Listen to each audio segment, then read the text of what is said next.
You lie in the dark. The room is still. If you raise a hand in front of your face, you cannot see it. The blackness is complete. No outline, no gradation, just a seamless absence of light. Now picture the horizon at sea.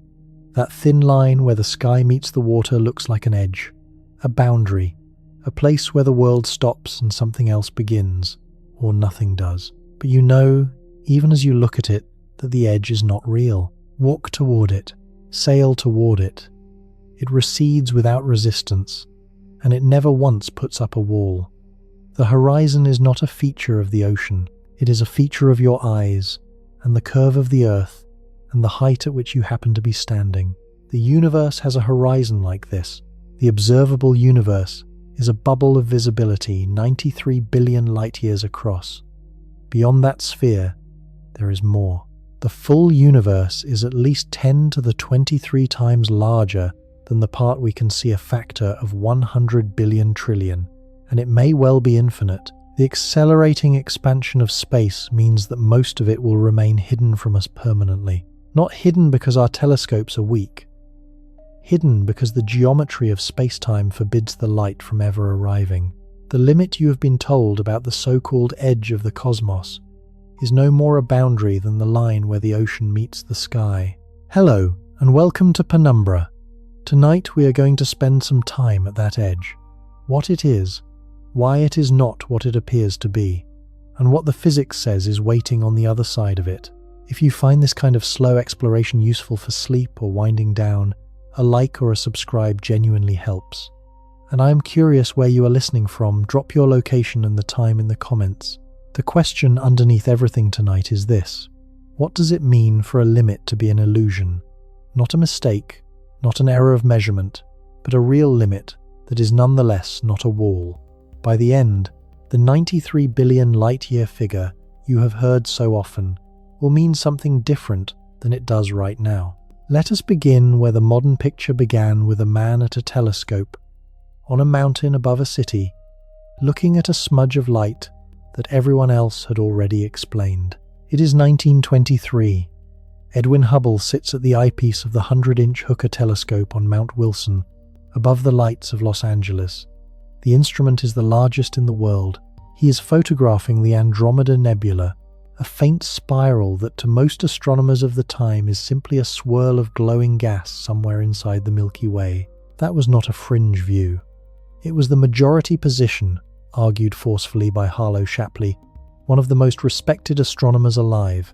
Shapley had done extraordinary work by mapping the distribution of globular clusters.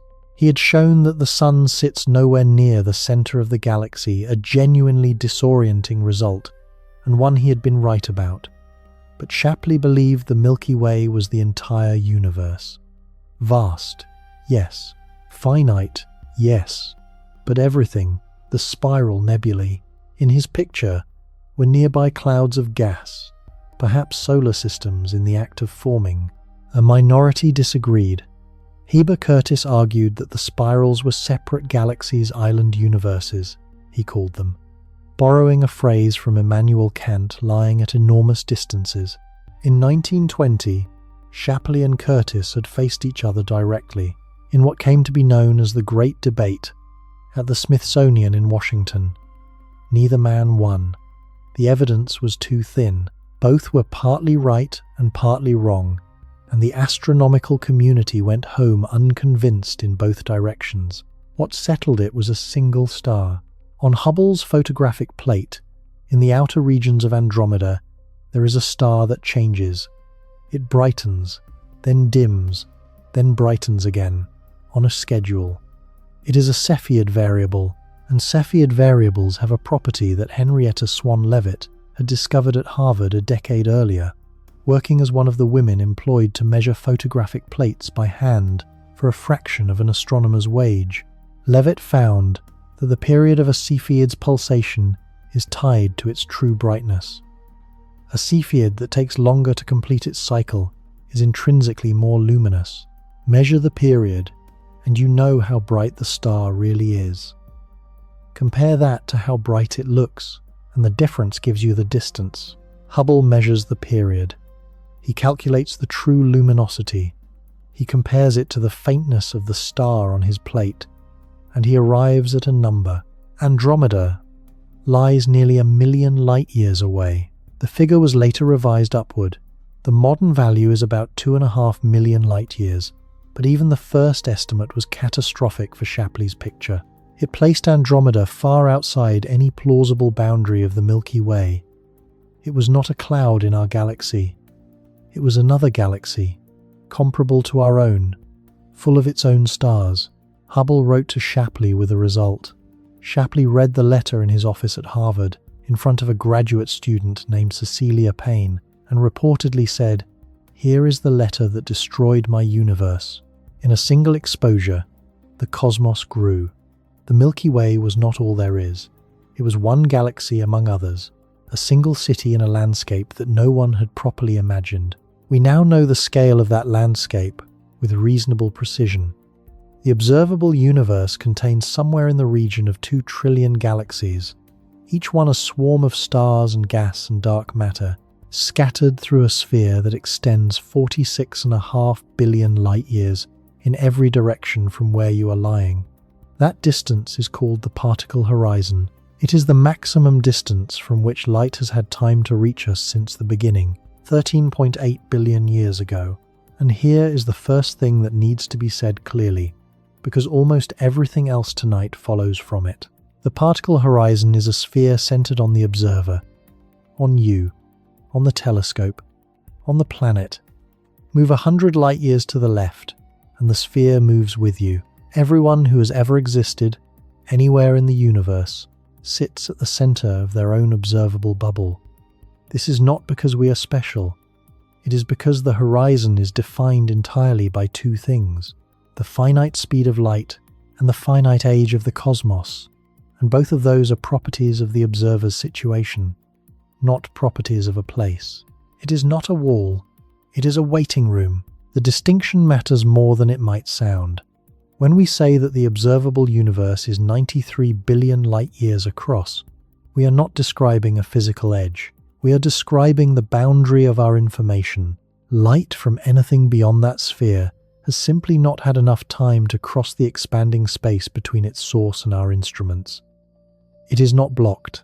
It is not absent. It is in transit, or it never will be, and the sphere is not static. It grows. Every second, light that had been travelling for 13.8 billion years and a fraction arrives for the first time, and the boundary of what we can see pushes very slightly outward. Objects that were invisible yesterday are, in principle, visible today. In that sense, the horizon behaves exactly like the horizon at sea. Climb the mast, and it retreats. Wait, and it retreats. But the expansion of space complicates that picture in a way the ocean does not. Consider the oldest light we can see. It is called the cosmic microwave background, and it was emitted about 380,000 years after the beginning. At the moment the universe first became transparent, we will spend most of the next hour with that light. So for now, one fact. When those photons were released, the matter that emitted them was only about 42 million light-years away from the matter that would eventually become our galaxy. Not billions, millions. In cosmic terms, next door. But the universe has been expanding for the entire 13.8 billion years those photons have been travelling. The space they were crossing kept stretching underneath them, and so the region that emitted the light we are now receiving is not 42 million light-years away anymore. It is about 46.5 billion light-years away. The photons took 13.8 billion years to arrive, but the place they came from is now more than 3 times further away than that, measured in light-years, because the road grew while they were walking it. That surface, the shell of ancient fire from which the oldest light reaches us, is called the surface of last scattering. It is the effective limit of what we can see using light of any wavelength, and it encloses us completely, in every direction, like the inside of a sphere. It is worth being precise about why we cannot see past it. It is not because space ends there. It is because, before that moment, the universe was opaque. Light could not travel freely. The shell is not a boundary of existence. It is a boundary of transparency, which leaves the question that the whole night is built around. If that glowing shell is not an edge, if it is a fog bank rather than a wall, then what is on the other side of it? Does space simply continue, filled with galaxies and stars and possibly other observers, forever sealed away from us by the arithmetic of light and time? Does it fold back on itself, finite but unbounded, a shape with no edge and yet a limit to how far a photon can travel before it returns to where it started? Is it infinite, in which case some very strange consequences follow that we will get to much later tonight? The question cannot be answered by building a larger telescope. That is the difficult part. A larger telescope pushes back the limits of sensitivity, not the limits of causality. No instrument permitted by the laws of physics will show us what lies beyond the last scattering surface using light. So we have to reason our way there. And to do that, we have to begin with what that shell of ancient fire is actually made of, and what it has been trying to tell us for 60 years. The cosmic microwave background arrives at Earth from every direction at once. It is not a beam. It is not a source you can point at. It is a bath, an almost perfectly uniform field of microwave radiation that fills all of space and has been filling it since long before there were stars. It passes through you at this moment. It passed through the room before the room existed. If your television is old enough to produce static, a small fraction of that snow is this light, arriving after 13.8 billion years of travel and ending its journey in a domestic appliance. Its existence was predicted before it was found, which is worth sitting with for a moment, because that prediction was ignored. In 1948, Ralph Alpher and Robert Herman, working with George Gamow, followed the logic of a hot beginning to its conclusion. If the universe had emerged from a dense, hot state, then it had once been filled with radiation. That radiation would not have gone anywhere. It would still be here, cooled by the expansion of space, stretched to longer and longer wavelengths, hanging in the background of everything. Alpha and Herman calculated what its temperature should be now, and they arrived at roughly 5 degrees above absolute zero. They were close. The true value is 2.725 degrees above absolute zero, a number now measured to a precision that would have seemed absurd to them. Nobody went looking. The prediction was published, discussed briefly, and set aside. The instruments of 1948 could arguably have found the signal. The reason no one tried is not technical, it is sociological. Cosmology was not yet a field where you tested things. It was a field where you argued about things. Alpha spent the rest of his life quietly aware that he had told the world where to look, and that the world had not looked. The discovery, when it came 16 years later, came by accident, and we will spend the next section with the two men who made it. For now, what matters is what the light is. Go back to the early universe. Not to the very beginning, we will get there, but to the first few 100,000 years. The universe at that stage is hot, dense, and filled with a plasma of protons, electrons, and photons, all of it packed together at temperatures of thousands of degrees. In that state, light cannot travel. A photon moves a short distance and immediately scatters off a free electron. It changes direction, moves again, scatters again. It is the same reason you cannot see through fog, and for that matter the same reason you cannot see into the sun. The interior of the sun is brilliantly luminous and completely opaque. Light generated at the core takes something on the order of 100,000 years to random walk its way to the surface, because it cannot go in a straight line. It is constantly being knocked sideways.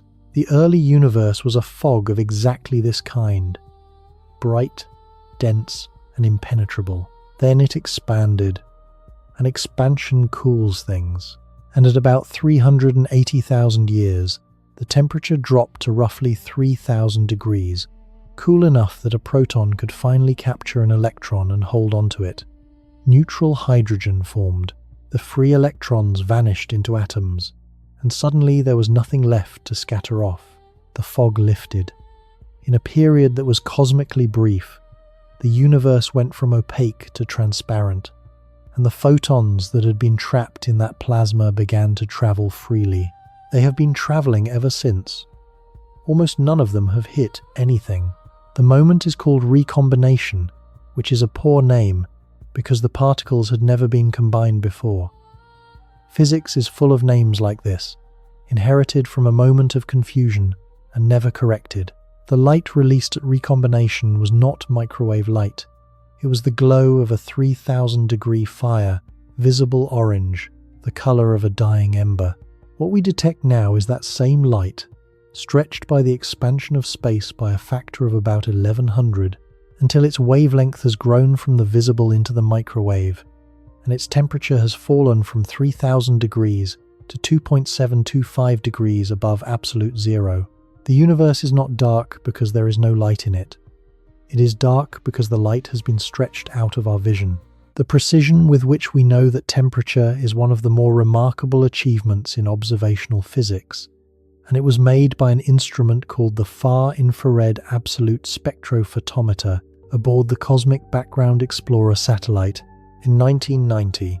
The measurement was designed to answer a specific question. If the cosmic microwave background really is the relic of a hot, dense, thermal early universe, then its spectrum must be a black-body spectrum, the exact, characteristic curve that any object in thermal equilibrium radiates. Not approximately. Exactly. There is no other way to produce that curve. If the background light showed any significant deviation from it, the hot beginning was wrong, or at least badly incomplete. John Mather was the principal investigator. He has described what happened when the first data were plotted against the theoretical curve at a meeting of the American Astronomical Society. The points from the satellite fell on the curve. Not near it. On it. The error bars, the small marks that indicate the uncertainty in each measurement, were smaller than the thickness of the line used to draw the theoretical prediction. There was nothing to argue about. There was nothing to interpret. The room, by every account, went silent, and then the entire audience stood up and applauded, which is not a thing that happens at astronomy conferences. What they were applauding was not a surprise. Everyone in that room had expected a black body. They were applauding the fact that the universe had answered a question with that degree of precision, that a theory about the first minutes of everything had been confirmed to several decimal places by a machine in orbit. The satellite did something else too, and it was harder. It measured the tiny variations in the temperature of that background light from one patch of sky to another. Those variations are extraordinarily small.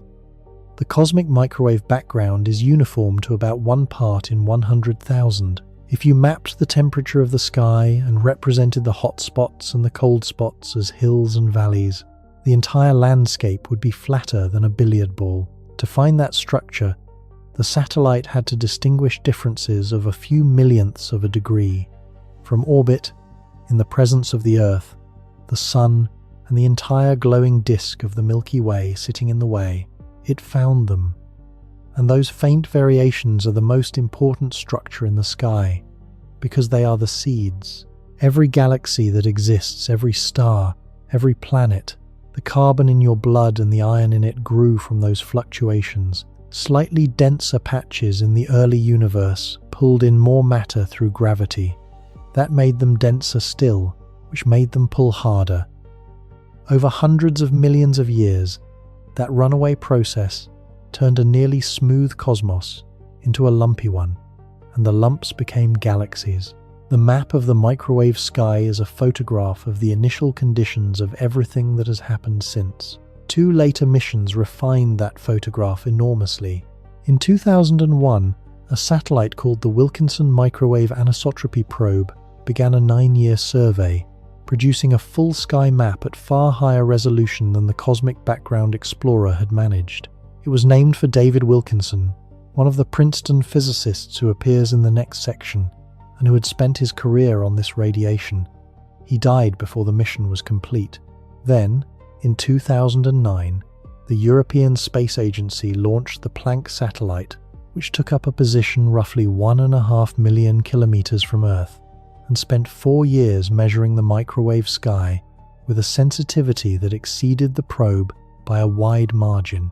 Planck's final data release in 2018 remains the reference point for almost every number in modern cosmology, the age of the universe, its contents, its geometry, and the shape of those primordial fluctuations, and it is in that data that a genuine problem appears. Not a small one. Take 2 patches of the microwave sky on opposite sides of your head, one above the northern horizon, one below the southern. Measure the temperature of each. They agree to within 1 part in 100,000. That should be impossible. At the moment the light was emitted, those 2 regions were separated by roughly 90 million light-years, but the universe at that moment was only 380,000 years old. The furthest any signal of any kind could have traveled since the beginning light, heat, gravity, anything was about 380,000 light-years. The 2 regions were separated by more than 200 times that distance. They had never been in contact. Not indirectly, not through intermediaries, not at any point in the history of the universe. Nothing that happened in one could have influenced the other. There is no mechanism, in standard physics, by which they could have reached a common temperature, because reaching a common temperature requires exchanging energy, and exchanging energy requires contact. And yet they match to 5 decimal places, everywhere in the sky, in every direction, all the way around. This is called the horizon problem. It is not a measurement error, and it is not a subtlety. It is a straightforward statement that the universe is more uniform than causality permits. There is a second problem sitting in the same data, and it is just as sharp. The pattern of hot and cold spots in the microwave background is not random noise. It has structure. The variations peak at a particular angular size patches of a characteristic width, appearing across the sky at a scale of about 1 degree, which is roughly twice the width of the full moon. That characteristic size is not arbitrary. It is set by sound waves that propagated through the early plasma before recombination, oscillating, compressing, and rarefying until the fog lifted and the pattern froze in place. What we are looking at when we look at the microwave sky is a photograph of sound. The apparent size of those frozen sound waves depends on the geometry of space between them and us. If space is flat, light travels in straight lines and the patches appear at 1 degree. If space is positively curved, like the surface of a sphere, the light paths converge and the patches appear larger. If space is negatively curved, they appear smaller. So the measurement is a direct test of the shape of the universe. Balloon-borne experiments made the first convincing measurement, and the probe and Planck refined it. The answer is unambiguous. The patches appear at almost exactly 1 degree. The universe is spatially flat to within a fraction of 1%. That is a strange result, and it becomes stranger the longer you look at it. Flatness is not a stable condition. In the standard picture, any small deviation from perfect flatness in the early universe grows over time. A universe slightly denser than critical becomes far denser and collapses. A universe slightly less dense becomes far emptier and expands so fast that gravity never gets a chance to assemble anything. For the universe to be as close to flat as we measure today, 13.8 billion years later, its density at the earliest moments must have been tuned to critical, to within something on the order of 1 part in 10 to the 60th power, not 1 part in a million.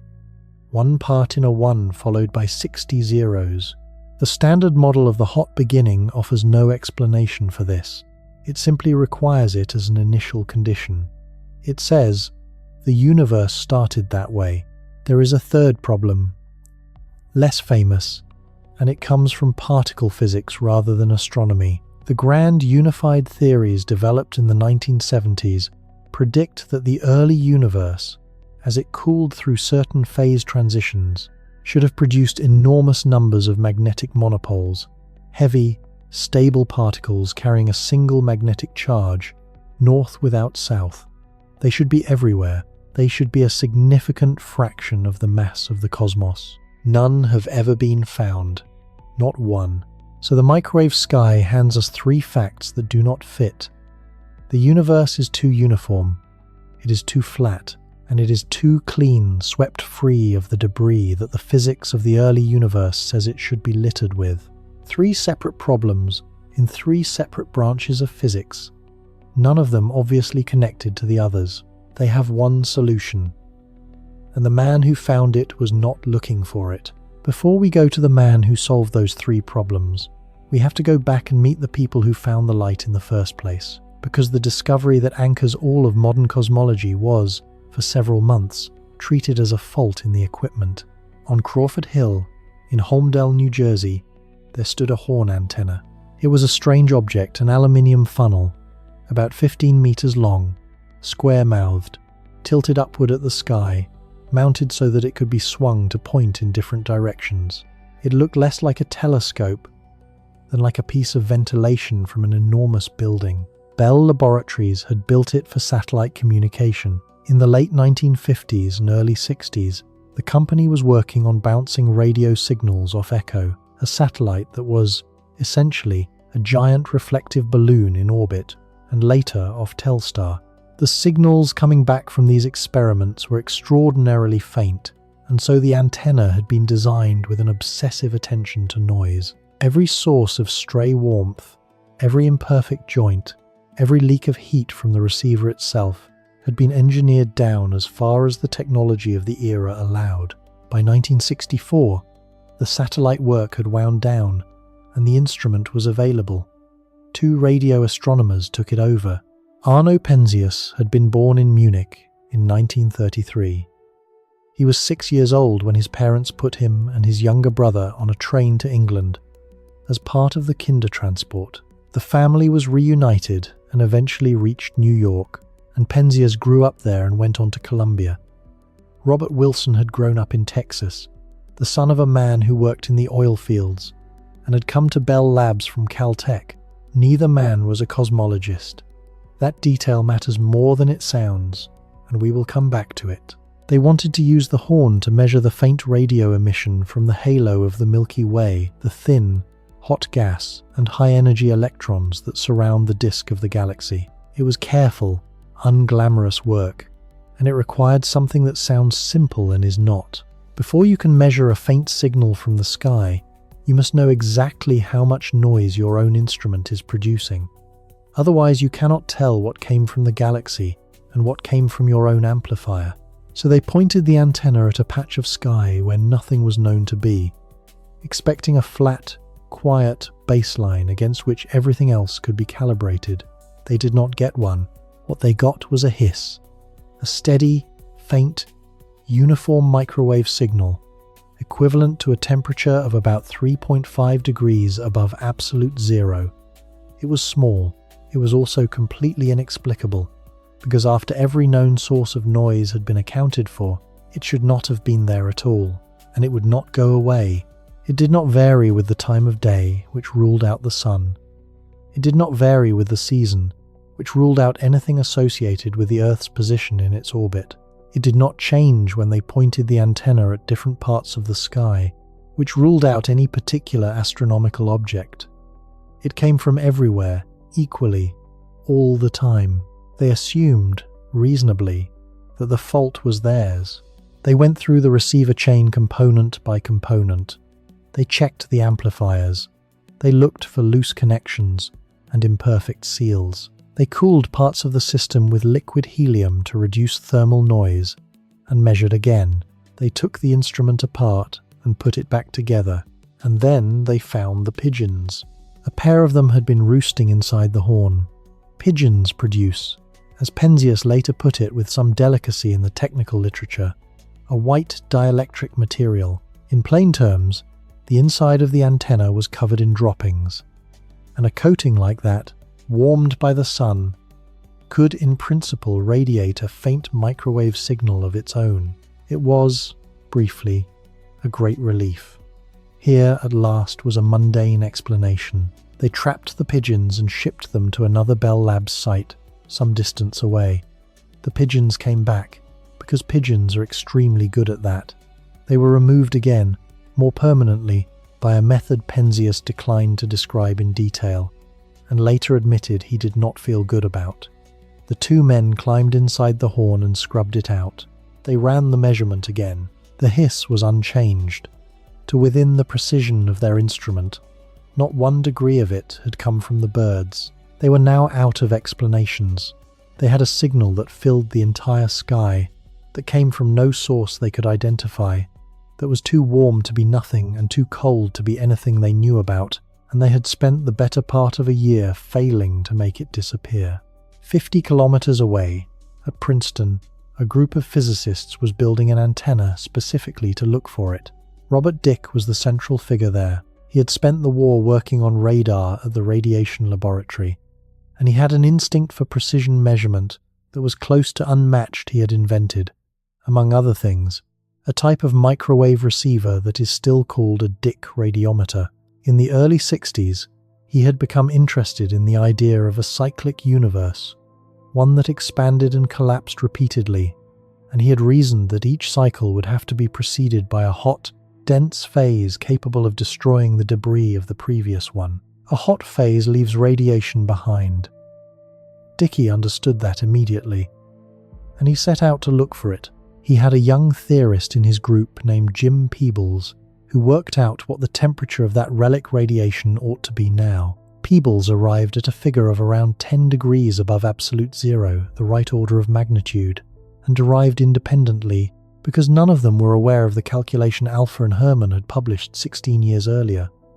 The prediction had been made, forgotten, and was now being made again. Dicke put 2 of his colleagues, Peter Roll and David Wilkinson, to work building a small radiometer on the roof of the Princeton Physics Building. They were not fast enough. Penzias, casting around for anyone who might have an idea about his impossible noise, had a conversation with a colleague who mentioned that he had heard Peebles give a talk about relic radiation from a hot early universe. Penzias picked up the phone and called Dicke. Dicke listened. He asked a few questions: what temperature, what wavelength, how uniform. He was, by all accounts, entirely calm on the call. He put the phone down, turned to the men in his office and said, "Well, boys, we have been scooped." The Princeton group drove out to Holmdel and looked at the data. There was not much to argue with. Within a short time, the two groups agreed on how to handle it, and in 1965, 2 papers appeared back-to-back in the Astrophysical Journal. The first was by Penzias and Wilson. It was about 600 words long. It reported an excess antenna temperature, described the steps taken to eliminate every conventional explanation, and made essentially no claim about what the signal meant. It is one of the most consequential papers in the history of physics, and it reads like a maintenance report. The second, by Dicke, Peebles, Roll and Wilkinson, explained what it was. The consequence arrived quickly, and it fell on a theory that had been the Big Bang's serious rival for 2 decades. The steady-state model held that the universe is eternal. It expands. Yes, that was not in dispute after Hubble, but as it expands, new matter comes quietly into existence in the gaps, at a rate far too slow to detect, keeping the average density constant. There is no beginning. The universe has always looked roughly as it looks now, and always will. Fred Hoyle, Herman Bondi, and Thomas Gold had developed it, and it had real virtues. It was elegant, it made predictions, and it avoided the question of a first moment, which many physicists found not merely awkward but suspiciously close to theology. A steady-state universe has no hot early phase. It therefore has no relic radiation. There is no mechanism anywhere in the model that produces a uniform bath of microwaves filling all of space at a temperature of a few degrees. The hiss was not a difficulty for the steady-state theory. It was a refutation. Hoyle never accepted it. He spent the rest of his life proposing modifications, quasi-steady-state models, alternative explanations for the background starlight, thermalized by iron whiskers in intergalactic space, in one version none of which persuaded the field. It would be easy to be dismissive about that, and it would be wrong. Hoyle was one of the great astrophysicists of the century. He is the man who worked out, in detail, how stars manufacture the heavy elements, how carbon and oxygen and iron are forged in stellar cores and returned to space when the star dies. Nearly every atom in your body heavier than helium exists because the process Hoyle described actually happens. His resistance to the hot beginning was not the ignorance of a crank. It was the refusal of a man who had built a coherent picture of reality across 40 years and could not, in the end, make the leap out of it. There is a further detail that has become a small legend in the field, and it is true. The term Big Bang was coined by Hoyle himself in a BBC radio broadcast in 1949. He used it dismissively. He meant it to sound crude, a universe that began with a bang, like a firework, like something you would find in a comic. The name outlived his objection, outlived his theory, and is now the standard term in every textbook on Earth. He gave his opponents the word they won with. The Nobel Prize in Physics for 1978 went to Penzias and Wilson for the discovery. Dickey was not included. He had, by then, received recognition for other work, and he never made a public complaint about it, but the omission has been quietly discussed in physics departments ever since. The prize went to the men who measured the signal, not to the men who knew what it was, a distinction that says something about how the committee weighs an instrument against an idea. There is one more thing in that early data, and it is the only large deviation from uniformity in the entire microwave sky. The background is very slightly warmer in one direction and very slightly cooler in the opposite direction. It is called the dipole, and for a while it was a puzzle. It is not a feature of the early universe at all. It is us. The Earth orbits the Sun. The Sun orbits the center of the Milky Way. The Milky Way is falling toward the Virgo cluster and being pulled by structures beyond it. Add all of that together, and our galaxy is moving at roughly 370 kilometers per second, relative to the frame in which the microwave background looks uniform. As we move toward one part of the sky, the light from that direction is very slightly blue-shifted, which makes it look warmer. Behind us, it is red-shifted and looks cooler. The dipole is a speedometer. The oldest light in the universe, arriving from every direction, encodes our own motion through it.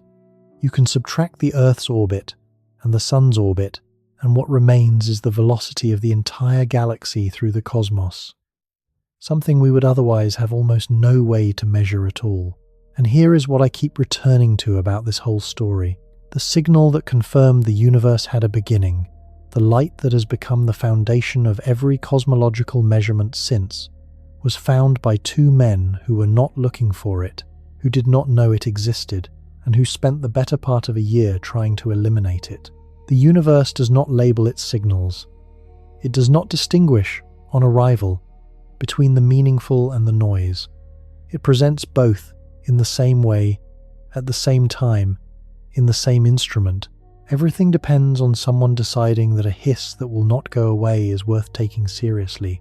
On a cold afternoon in New Jersey, the afterglow of the origin of everything was a problem with the antenna. By the 1990s, cosmology had a beginning, a relic radiation, and a set of increasingly precise numbers.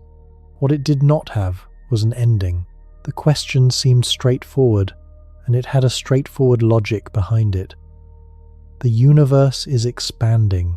Everything in it, every galaxy, every atom of gas, every particle of dark matter pulls gravitationally on everything else.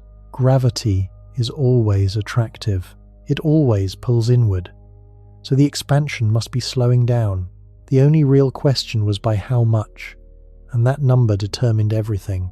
If there was enough matter, gravity would eventually win. The expansion would slow, stop, and reverse. The galaxies would begin to fall back toward each other. The cosmos would grow hotter and denser, and it would end in a compressed inferno, the mirror image of its beginning, a big crunch. If there was not enough matter, gravity would lose. The expansion would slow forever, without ever quite stopping, and the universe would thin out into cold and darkness. The task was to measure the deceleration. to weigh the cosmos, in effect, by watching how hard it was hitting the brakes. To do that, you need a way of measuring enormous distances accurately, and for that you need what astronomers call a standard candle, an object whose true brightness you know. If you know how bright a thing really is, and you can see how bright it appears, the difference gives you its distance.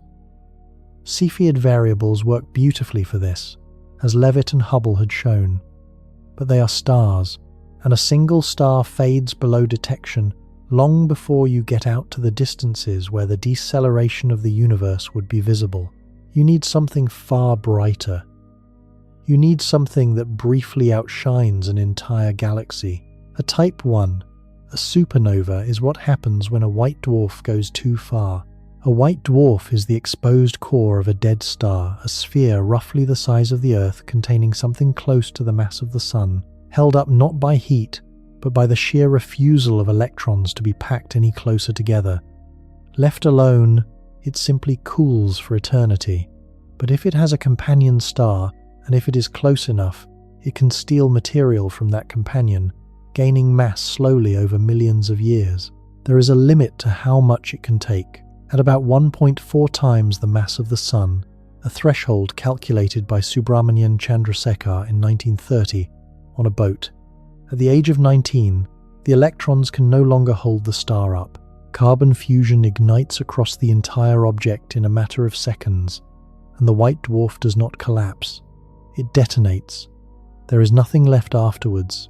The crucial point is that the explosion always happens at approximately the same mass, which means it always releases approximately the same energy, which means it always reaches approximately the same peak brightness, a brightness comparable to several billion suns, visible across billions of light years.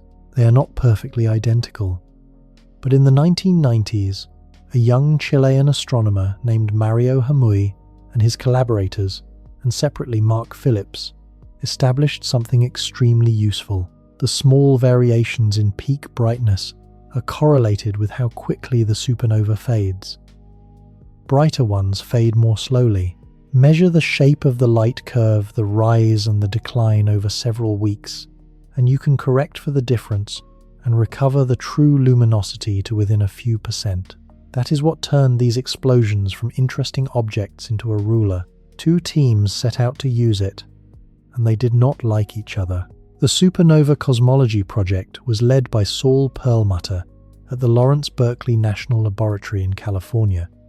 He had been working on the problem since the late 80s, developing the techniques for finding supernovae on a schedule which is harder than it sounds, because a supernova appears without warning, peaks within a few weeks, and you cannot apply for telescope time in advance for an event that has not happened yet.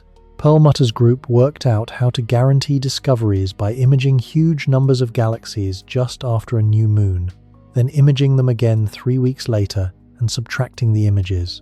Anything that had appeared in the interval was a candidate. It let them book follow-up telescope time before they knew what they would find, because they knew, statistically, that they would find something. The High Z Supernova Search Team formed later, led by Brian Schmidt, an American working at Mount Stromlo in Australia, with Adam Riess doing much of the detailed analysis, and Robert Kirshner and Nicholas Suntsev among the senior figures. The two groups were rivals in a way that was not always collegial. They competed for time on the same telescopes, Cerro Tololo in Chile, the Keck telescopes in Hawaii, the Hubble Space Telescope. They used different methods for correcting the light curves. They watched each other's conference talks carefully, and they kept their results to themselves. Both expected the same answer. Both expected to measure how much the expansion was slowing down. The work itself was grinding. A supernova at these distances is a faint point of light sitting on top of the diffuse glow of its host galaxy, which is itself faint. Extracting a clean measurement means subtracting the galaxy, correcting for dust in the host galaxy and dust in our own, accounting for the fact that the light has been redshifted so far that a filter which sampled blue light at the source is now sampling red light at the telescope. Every one of those corrections is a place where an error can hide. Both teams knew that, and both teams knew that the other team knew it. And as the data accumulated, the distant supernovae came out wrong. They were too faint, not dramatically. Roughly 25% fainter than they should have been, about a quarter of a magnitude in the units astronomers use. But consistently, and in both datasets, and in the wrong direction entirely. A supernova that appears fainter than expected at a given redshift is further away than expected. And if the universe has carried those objects further than a decelerating model allows, then the expansion was slower in the past than it is now. The expansion is not slowing down, it is speeding up. Nobody wanted this. Both teams spent months attacking their own result, because the obvious explanations were mundane and embarrassing. Perhaps there was dust between us and the distant supernovae, dimming them, but dust reddens light as well as dimming it, and the colours were wrong for dust. Perhaps supernovae in the early universe were intrinsically fainter because the chemistry of their progenitor stars was different, but the spectra of the distant explosions looked like the spectra of the nearby ones. Every mundane explanation left a fingerprint that was not there. Rees has described going through the analysis over and over in late 1997 and getting a value for the mass density of the universe that came out negative, which is not a small anomaly since it is equivalent to the universe containing less than nothing. The only way to make the numbers work was to add a term that pushes outward. That term already had a name. Einstein had put it into general relativity in 1917 to hold the universe still, and had removed it after Hubble showed that the universe was not still. The cosmological constant, a repulsive energy inherent in empty space itself, growing in total as space grows, and therefore coming to dominate the universe at late times. It had been sitting in the equations, unwanted, for 80 years. In early 1998, the two teams announced within weeks of each other. The results agreed. Two rival groups, using different supernovae, different telescopes, different analysis pipelines, and different people who were actively hoping to catch the others in a mistake, had arrived at the same impossible answer. Roughly 70% of the energy of the universe is something that pushes space apart.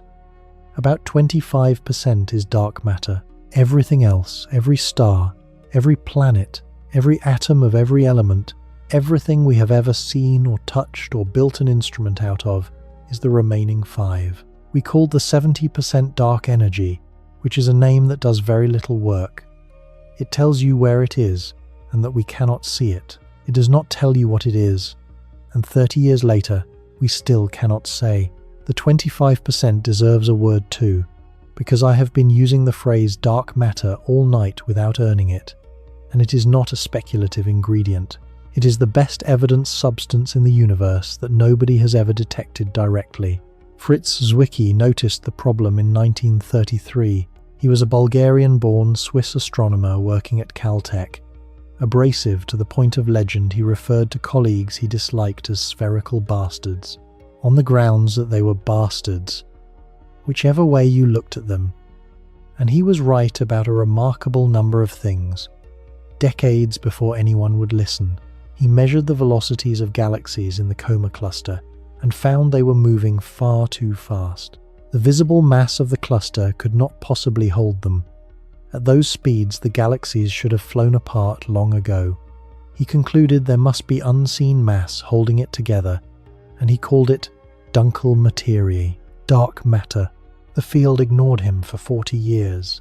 What made it undeniable was Vera Rubin, working with Kent Ford in the 1970s, using a spectrograph sensitive enough to measure how fast stars orbit at the outer edges of spiral galaxies. The expectation was straightforward. Most of a galaxy's visible mass is concentrated toward the center, so stars further out should orbit more slowly, in the same way that Neptune moves more slowly than Mercury. They do not. Rubin measured galaxy after galaxy and found the orbital speed staying flat all the way out.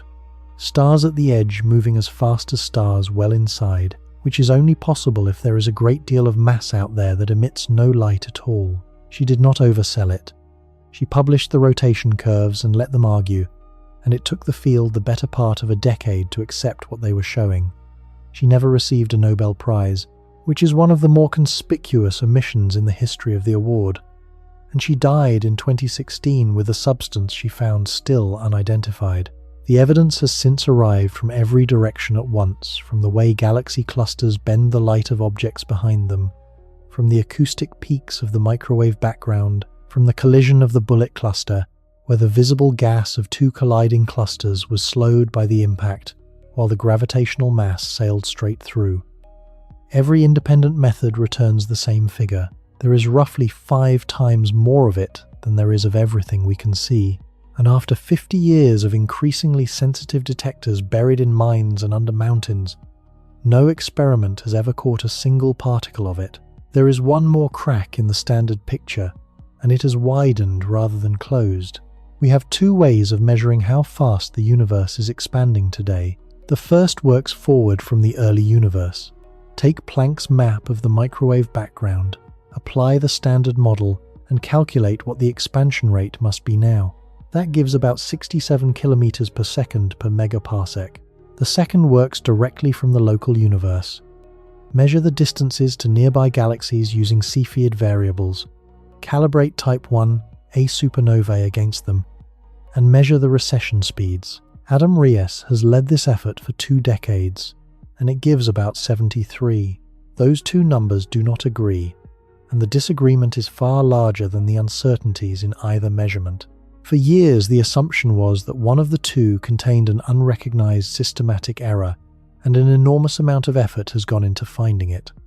The local distance ladder has been rebuilt, recalibrated, and cross-checked with completely independent methods, with red giant stars instead of Cepheids, with the James Webb Space Telescope re-observing the same stars that Hubble measured. The discrepancy has not gone away.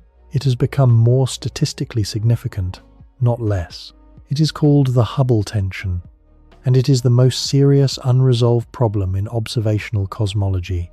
It may still turn out to be a subtle error in one of the measurements, or it may mean that the standard model, the model that gets the microwave background right to 4 decimal places, is missing something between the early universe and the present one. Nobody knows which. And a discrepancy that refuses to resolve under this much scrutiny is either an embarrassment or a doorway, and the field has not yet decided which one it is looking at. The 3 of them, Perlmutter, Schmidt, Riess, shared the Nobel Prize in 2011.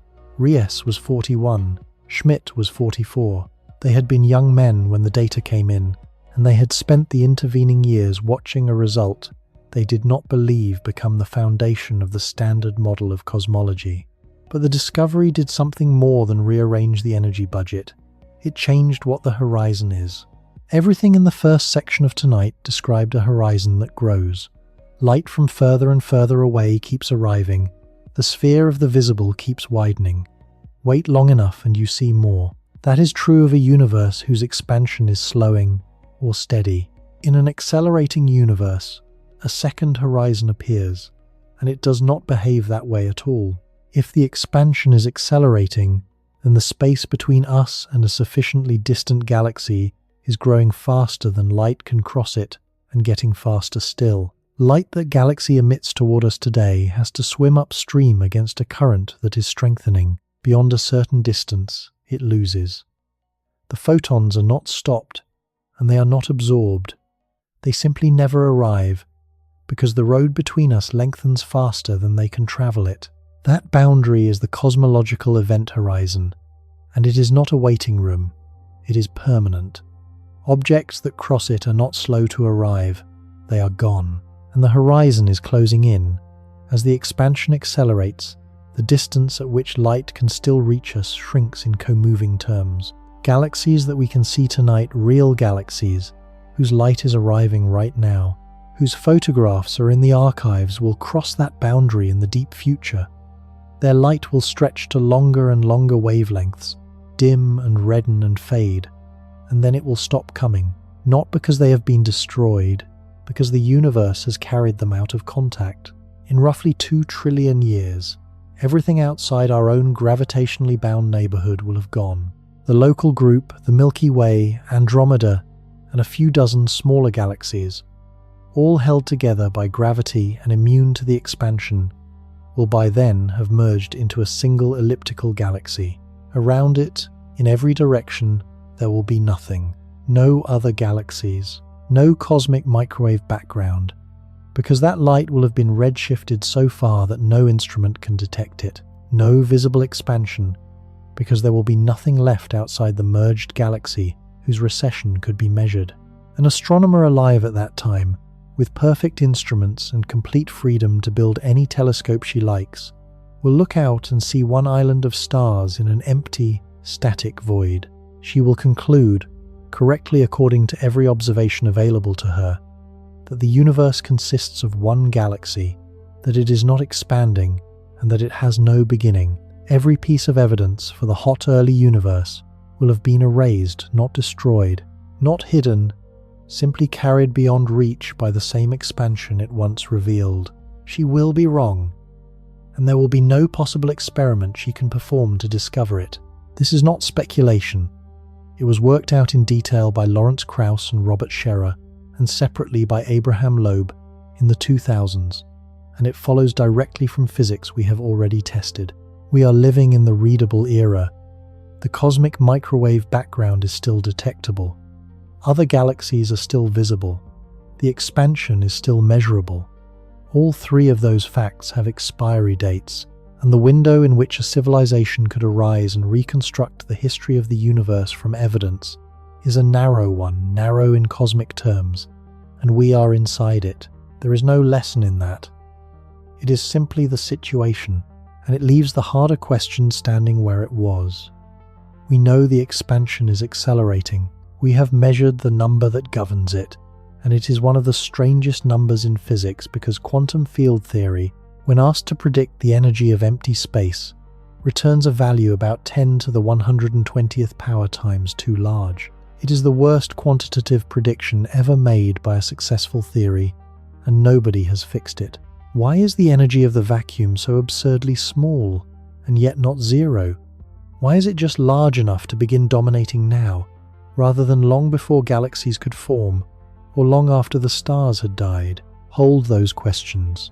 They come back later tonight, from an unexpected direction, with an answer that many physicists actively dislike. Because before we can get there, we have to go back to the three impossibilities from the microwave sky: the uniformity, the flatness, the missing monopoles, and to a physicist who sat down in 1979 to think about none of them.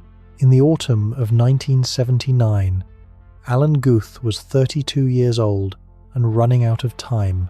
He was a particle physicist, trained at the Massachusetts Institute of Technology, and he was in the 9th year of a career built entirely on temporary positions. Postdoctoral fellowships, one after another: Princeton, Columbia, Cornell, and now the Stanford Linear Accelerator Center. 9 years of short contracts. He had a wife and a young son. He had published, but not enough, and not on anything that had made the field turn its head.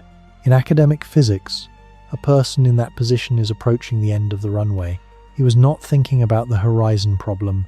He was not thinking about the flatness of the universe. He had heard of both, vaguely, in the way that a specialist in one field hears about the open questions of another, and he had no particular reason to believe he could do anything about either of them. He was thinking about magnetic monopoles. This was, at the time, a reasonable thing for a particle physicist to worry about. The grand unified theories that had emerged in the 70s proposed that the strong, weak, and electromagnetic forces are three faces of one force, which separate as the universe cools the way water separates into ice and liquid as it freezes. And these theories carried an unavoidable prediction. When that unified force broke apart in the very early universe, the process should have left behind defects, knots in the field, places where the transition happened one way here and another way a short distance over, and the mismatch got locked in. Those knots would be magnetic monopoles, extraordinarily heavy, perhaps 10 to the 16 times the mass of a proton, perfectly stable, and produced in enormous numbers enough of them that they should dominate the mass of the universe, enough that they should be trivially easy to detect. They are not there. Not in cosmic ray detectors, not in ancient rock, not anywhere. In December of 1979, a colleague named Henry Tye suggested to Guth that they look at whether the details of the phase transition itself might suppress monopole production. If the transition were delayed, if the universe supercooled, staying in the old phase past the point where it should have changed. The way water can be chilled below freezing and remain liquid if it is pure enough and undisturbed, then perhaps far fewer monopoles would form. Guth started working through what happens to the expansion of the universe during a delayed transition like that, and he found something he was not looking for. While the universe sits in that supercooled state, physicists call it a false vacuum, a configuration that is stable but is not the lowest possible energy state. It has an energy density that does not dilute. Ordinary matter thins out as space expands. Radiation thins out faster still, but the energy of a false vacuum is a property of space itself. Double the volume of space, and you have twice as much of it. Put that into Einstein's equations, and the result is not gentle.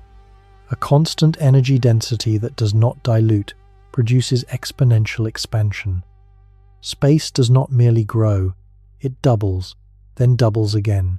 Then again, on a fixed timescale, without limit, for as long as the false vacuum persists. Guth worked through the arithmetic that night at his desk. The doubling time, in the models he was considering, was something like 10 to the minus 37 seconds.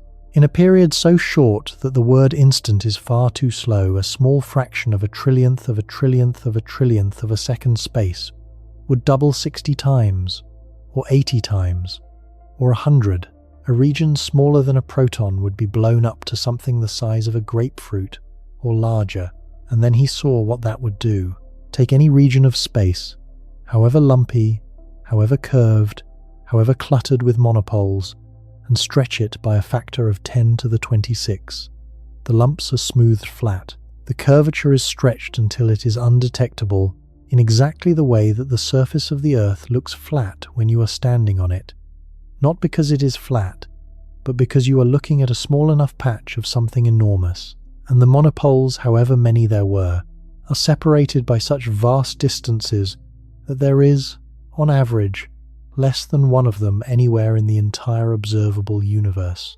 The uniformity, the flatness, the missing monopoles, 3 problems from 3 different fields that nobody had thought were connected to each other.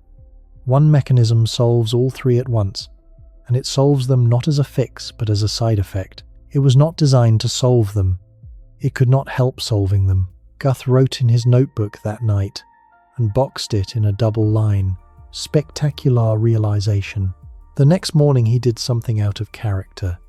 He was, by every account, an unassuming man. He got on his bicycle and rode to the Stanford Linear Accelerator Center in record time, and he later worked out that it had taken him 9 minutes and 32 seconds, because he was the sort of man who would time himself. There was a problem, and Guth found it himself, and it was serious enough that a less honest person might have delayed publishing. Inflation, in his original version, could start. It could not stop. The false vacuum decays the way superheated water boils by forming bubbles.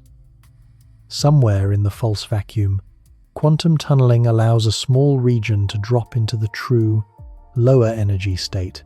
That bubble then expands at nearly the speed of light, converting false vacuum into true vacuum and releasing the enormous energy difference as heat and particles. That heat is the Big Bang. The hot, dense universe of the standard model is the energy of the false vacuum cashed in, but the false vacuum between the bubbles is still inflating, and it is inflating exponentially, which is faster than the bubbles can grow, even at the speed of light. So the bubbles never merge, they never fill the space. You end up with isolated pockets of hot matter, each one a tiny, lonely universe separated by an ever-growing sea of empty, inflating false vacuum. There is no smooth, homogeneous, hot cosmos at the end. There is froth. The universe we live in does not look like that. Guth called it the graceful exit problem, and he published anyway in the Physical Review in 1981. The paper lays out the mechanism, demonstrates that it solves the horizon, flatness, and monopole problems, and then states plainly that the model, as constructed, does not work. He wrote it as a proposal, not a claim, and he wrote it as an invitation to fix it. The field took the invitation. The paper is one of the most cited in the history of cosmology, and Guth never had to look for a job again. The fix came from two directions at once, within a year. In Moscow, at the Lebedev Physical Institute, a theorist named Andrei Linde had been circling similar ideas independently and had already worked out where Guth's version failed. Linde's solution, published in 1982, changed the shape of the potential. Instead of a field trapped in a false vacuum, waiting to tunnel out through bubbles, Linde imagined a field sitting on a long, almost flat plateau, rolling slowly downhill. While it rolls along the plateau, the energy density is nearly constant, and the universe inflates. Then the potential steepens, the field slides down into the true minimum, oscillates, and dumps its energy into particles, heating the universe smoothly and everywhere at once, with no bubbles required. Inflation ends gracefully, because it ends by the field arriving somewhere, not by the universe boiling. At almost exactly the same time, Andreas Albrecht and Paul Steinhardt, working at the University of Pennsylvania, arrived at the same solution. It is called new inflation, or slow roll inflation, and every serious model built in the 40 years since has been a variation on it. Linde has told the story of what happened when he first tried to explain the idea to Stephen Hawking. Hawking was in Moscow, and Linde was assigned to translate for him. Hawking's speech was already difficult to understand, and Linde would stand beside him and render what he said into Russian for the audience. During a lecture, Hawking began to explain that a new model had been proposed by Andrei Linde, and that it was very interesting. Linde translated this to the room, and then Hawking continued, saying that unfortunately the model was wrong, and explained why. And Linde, standing in front of a hall full of Soviet physicists, had to translate a detailed refutation of his own theory, out loud, sentence by sentence, in real time. He spent the rest of the day arguing with Hawking, and by evening, Hawking had accepted the model. But Linde had first had to publicly demolish it in his own voice, in his own language, in front of everyone he worked with. In 1983, Linde went further and produced the version that most cosmologists now consider the most natural. He asked a simple question: why does the field need a special potential at all? Why does it need to start in a particular place? In chaotic inflation, it does not. The field begins with random values, different in different regions of space, chaotic, in the sense of arbitrary rather than disordered. Wherever the field happens to be large, that region inflates.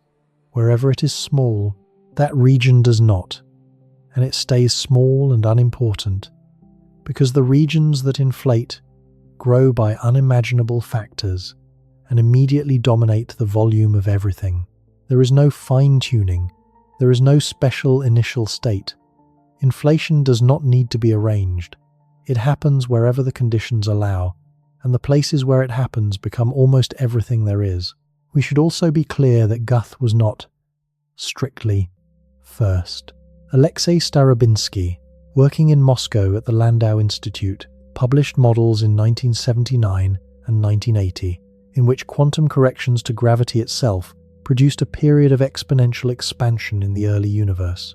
His model was mathematically a form of inflation, and it was published before Guth's paper, but Starobinsky did not frame it as a solution to the horizon and flatness problems he was interested in, avoiding the initial singularity, and he did not give it a name. The physics was there. The argument for why anyone should care was not. That is not a small distinction, and it is one of the recurring facts of scientific history. It is rarely enough to be right. The idea has to arrive attached to a reason for the field to pay attention. Starobinsky's model, for what it is worth, has aged extraordinarily well. it remains fully consistent with every measurement made since, and it is currently one of the best-fitting inflationary models we have. He is now recognized as one of the originators of the field, and he shares essentially every major prize in cosmology with Guth and Lind. The history of inflation is not the story of a single mind arriving at a single insight. It is 4 or 5 people, in 3 countries, across 4 years, each holding a different part of the same object, none of them able to see all of it at once. That is what the discovery of a large idea actually looks like from the inside, and it looks almost nothing like the way it is told afterwards. Now, the number. During inflation, the scale factor of the universe, the measure of how much distances have grown, increased by a factor of at least 10 to the 26. That is the minimum required to solve the problems it was invented to solve. Most models produce far more. Take that seriously for a moment, because it changes what the word universe means. The observable universe today is about 93 billion light-years across. Inflation took a patch of space very much smaller than a proton and stretched it until it contained all of that and more. Everything we can see, 2 trillion galaxies, the microwave background, the entire volume of our particle horizon was, before inflation, a region far too small to see with any microscope ever built. And inflation did not act on that patch alone. It acted on everything. The regions next to our patch inflated too. So the full universe, the whole of what inflation produced, is larger than the observable part by a factor of at least 10 to the 23. 100 billion trillion times larger. That is the floor, the minimum, consistent with the flatness we measure. There is no ceiling. This is where the illusion of the edge finally comes apart. The sphere of 93 billion light-years is not a small part of the universe. It is not a large part of the universe. It is a rounding error. It is the region from which light has had time to reach a particular observer, and it has no more physical significance than the circle of visibility around a lantern in a field at night. Inflation solves the horizon problem by making the regions on opposite sides of our sky former neighbors. Before inflation, the entire patch that would become our observable universe was small enough to be in thorough thermal contact, everything touching everything, temperatures equalizing as freely as air in a sealed room. Then inflation took those touching regions and hurled them apart, so far apart that light has not been able to cross between them since. The uniformity of the microwave background is not a coincidence, and it is not a miracle, it is a memory. Those 2 patches on opposite sides of the sky agree on their temperature because they were once close enough to agree, and nothing since has had the chance to make them disagree. And inflation does something further, which is the part that turned it from an elegant idea into a testable theory. It explains where the galaxies came from. Empty space is not empty. This is one of the genuinely settled results of 20th century physics, and it is worth stating carefully, because it sounds like a slogan, and it is not. Quantum field theory does not permit a field to have a definite value of exactly 0 with no fluctuation. The uncertainty principle forbids it, the same way it forbids a particle from having both a definite position and a definite momentum. So every field, everywhere, including in the emptiest possible region of space, is jittering, constantly, at every scale. We can measure the consequences. Put 2 uncharged metal plates extremely close together in a vacuum, and they are pushed toward each other by a tiny force, because the fluctuations of the electromagnetic field between them are restricted by the gap, while the fluctuations outside are not. Hendrik Casimir predicted this in 1948. It has been measured in the laboratory. The vacuum pushes. Now put that fact inside inflation, and something extraordinary happens. During inflation, the field driving the expansion, the inflaton, is also fluctuating quantum mechanically. Tiny, random, microscopic variations. In ordinary circumstances, these would remain microscopic, appearing and vanishing on timescales far too short to matter. But space is doubling, and doubling again, and a fluctuation that appears at a subatomic scale is caught in that expansion and pulled outward faster than it can collapse back. until it is no longer subatomic, and then no longer microscopic, and then no longer small at all. What was a quantum flicker becomes a variation stretched across a region larger than a galaxy, and it is frozen there, because the two sides of it are now too far apart to communicate. Regions where the field happened to fluctuate to a slightly higher value inflate for a fraction longer and end up very slightly less dense. Regions where it fluctuated lower end up very slightly denser. Those density differences are 1 part in 100,000. That is the number we measure in the microwave background. That is the amplitude of the hot and cold patches that the cosmic background explorer detected, and that the probe and Planck mapped in detail. And it is not simply that the numbers agree. It is that inflation is the reason there is any structure at all. Every galaxy in the sky is an amplified quantum fluctuation. The overdense regions pulled in more matter. Gravity did the rest, over hundreds of millions of years, turning a nearly featureless cosmos into filaments and clusters and voids. The Milky Way exists because a particular patch of the inflaton field, in the first fraction of a second, happened to be jittering slightly downward when the music stopped. The Sun is there because of a quantum accident that was then magnified by a factor of 10 to the 26. That is not a metaphor, and it is not rhetoric. It is the standard model of structure formation, and it is the reason inflation is taken seriously rather than admired as a clever idea, because it makes predictions, and they can be checked. The first prediction concerns the pattern of the fluctuations across different scales. Inflation predicts that the variations should be nearly the same strength on every size scale, nearly scale invariant, in the terminology, but not exactly. It should tilt slightly. There should be marginally more power at large scales than small ones, because the inflaton field is rolling slowly downhill during inflation, and conditions at the start are not quite identical to conditions at the end. The quantity that measures this tilt is called the scalar spectral index. If the fluctuations were perfectly scale invariant, it would be exactly 1. Inflation says slightly less than 1, and by a small calculable amount. The Planck satellite measured it. The value is 0.9649, with an uncertainty of about 4 in the 4th decimal place. Slightly less than 1 by the amount predicted, measured to 4 decimal places from a satellite, examining light emitted 380,000 years after the beginning, testing a theory about what happened in the first trillionth of a trillionth of a trillionth of a second. That is the strongest quantitative success inflation has, and it is a real one.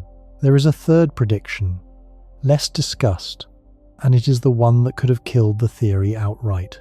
Inflation predicts that the primordial fluctuations should be Gaussian, that the distribution of hot and cold spots should follow the ordinary bell curve of random noise, with no preference for one over the other beyond what chance provides. The reason is that the fluctuations began as quantum jitters in a field that was rolling gently down a shallow slope, and a field on a shallow slope barely interacts with itself. Simple inflation is a quiet process, and quiet processes produce Gaussian statistics. Most rival theories do not. Models where structure is seeded by cosmic strings, or by topological defects, or by more violent processes in the early universe, generically produce departures from Gaussianity, an excess of extreme spots, or an asymmetry between the hot and the cold. Planck measured it. The primordial fluctuations are Gaussian to the limits of the measurement. No significant departure has been found on any scale. That result quietly eliminated an entire class of competing theories for the origin of structure, theories that were serious contenders in the 1980s, that had their own advocates and their own conferences. They are not wrong because anyone argued them down. They are wrong because the sky was measured, and the sky did not agree. The second prediction is harder, and it has not been confirmed, and the story of the attempt is the most human episode in modern cosmology. Inflation should also generate gravitational waves.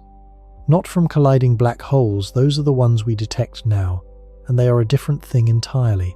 These would be primordial, ripples in space-time itself, produced by the quantum fluctuations of the gravitational field during inflation, stretched to enormous wavelengths by the same process that stretched the density variations.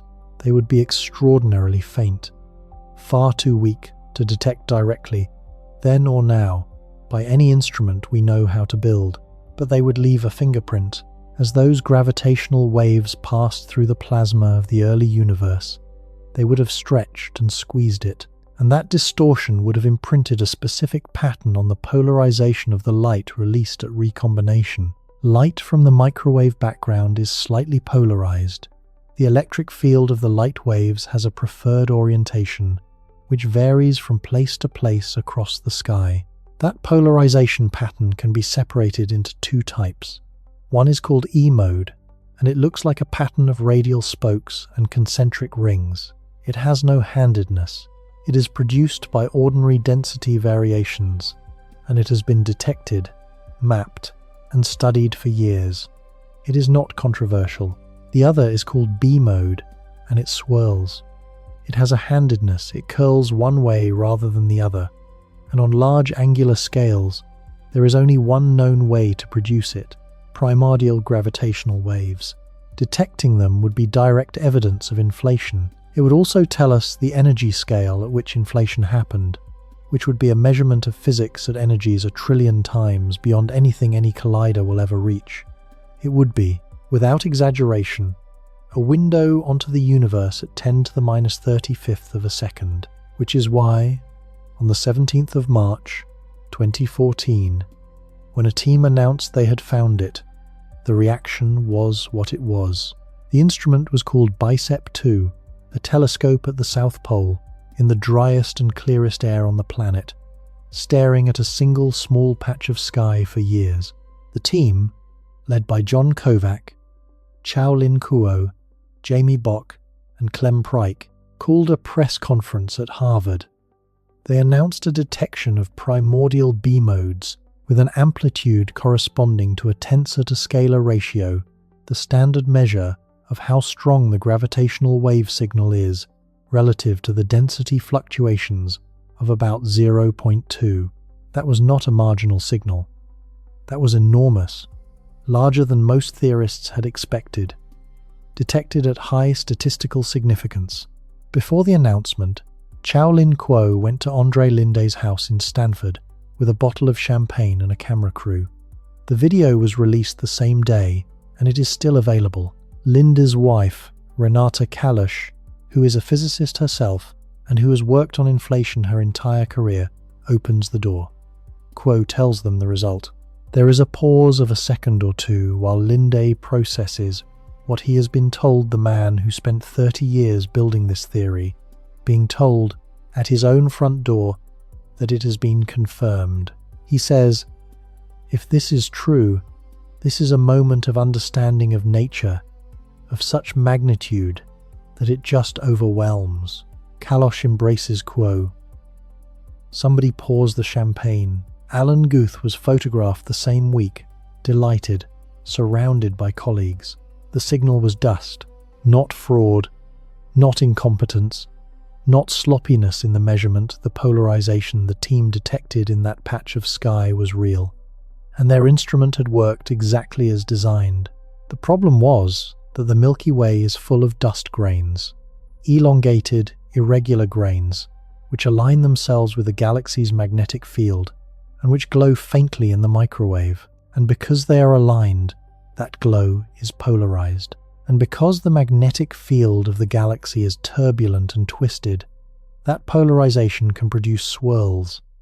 It can produce B modes, BICEP 2 observed at a single frequency. With one frequency, there is no way to separate a signal that comes from 13.8 billion years ago from a signal that comes from dust grains a few hundred light years away, because both look the same in your detector. The team had used the best available estimate of how much dust was in that patch of sky. That estimate came from preliminary Planck data, presented at a conference, read off a slide. It was too low. Planck observed at 9 frequencies. Dust and primordial signal behave differently across frequency. Dust gets brighter at higher frequencies. The primordial signal does not. When Planck's proper dust maps were released, and a joint analysis was performed with the BICEP-2 data, the answer was unambiguous. The entire signal could be accounted for by dust in our own galaxy. The detection was withdrawn. There is a version of this story where it is a scandal, and that version is wrong. What actually happened is that a group made a measurement, announced it with more confidence than the data supported, and was corrected by the community using better data in public within a year, with the original team participating in the analysis that overturned their own result. The joint paper has BICEP-2 authors on it. They did the work that took their discovery away. That is not a failure of science. That is a somewhat brutal demonstration of the thing working. The cost was real, though. Careers were bruised. The field spent a year in a state of excitement that turned out to be misplaced. And a genuine measurement, the strongest polarization data ever taken from the South Pole, is now remembered mainly for what it was mistaken for. Where the search stands tonight, no primordial B-modes have been detected. The upper limit on the tensor-to-scalar ratio from the BICEP and Keck array experiments combined with Planck is now below 0.036. That non-detection is doing real work. It rules out the simplest and most energetic inflation models, the ones that predicted a large signal. Several of the models that were textbook standards in the 1990s are now dead, but it does not touch inflation itself. Starobinsky's original model, the one that has aged so well, predicts a tensor-to-scalar ratio of around 0.003, 10 times below the current limit. Many other viable models predict less still. The absence of a detection is not evidence against inflation. It is a narrowing of the space of possible versions of it, which is what progress usually looks like when it is not dramatic. And here is the honest position, which is worth stating without softening. Inflation is not a theory. It is a framework, a class of models, all of which share a mechanism and which differ in their details.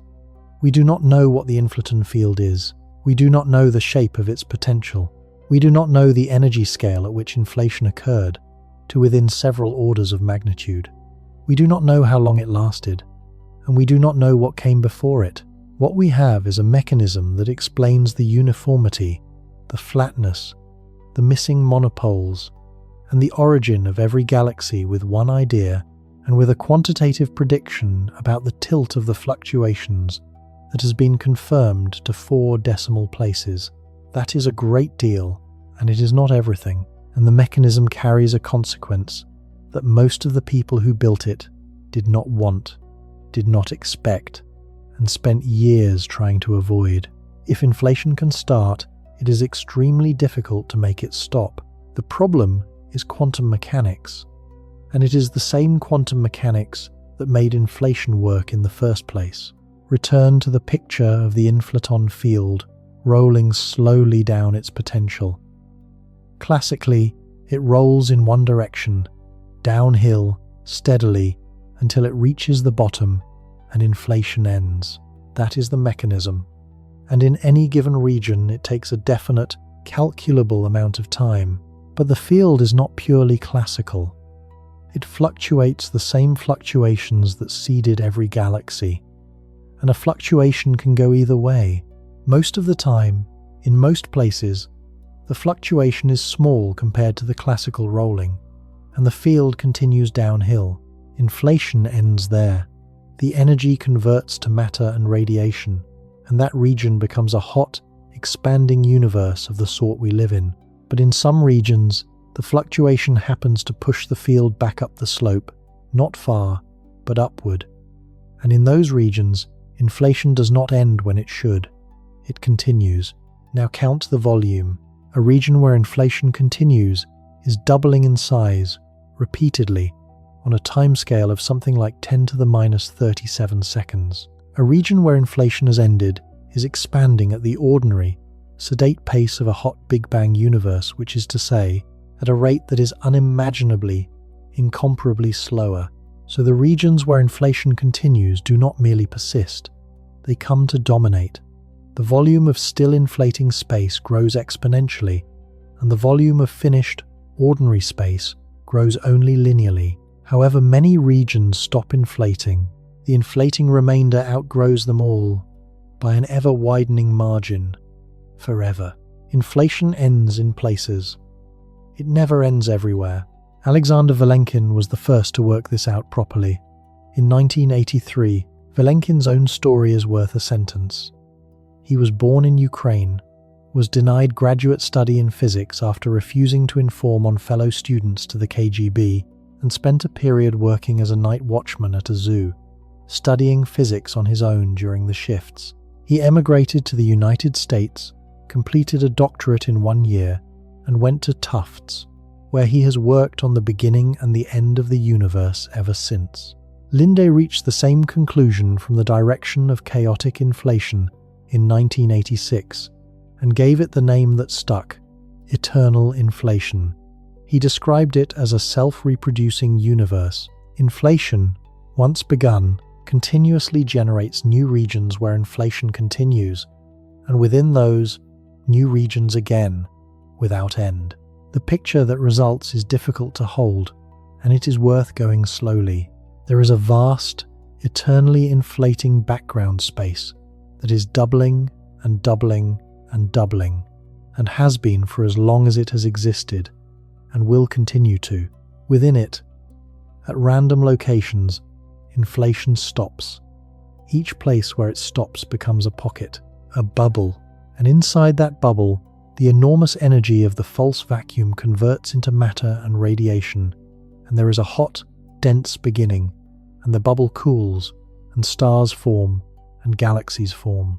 Our entire observable universe, all 93 billion light-years of it, all 2 trillion galaxies, every star and planet and person who has ever lived, sits inside one such bubble, and the bubbles cannot reach each other. The space between them is inflating, which means it is expanding faster than light can cross it, which means the gap between our bubble and the next one grows faster than any signal could ever traverse it. They are not far away, they are causally severed. There is no journey, at any speed permitted by physics, that arrives.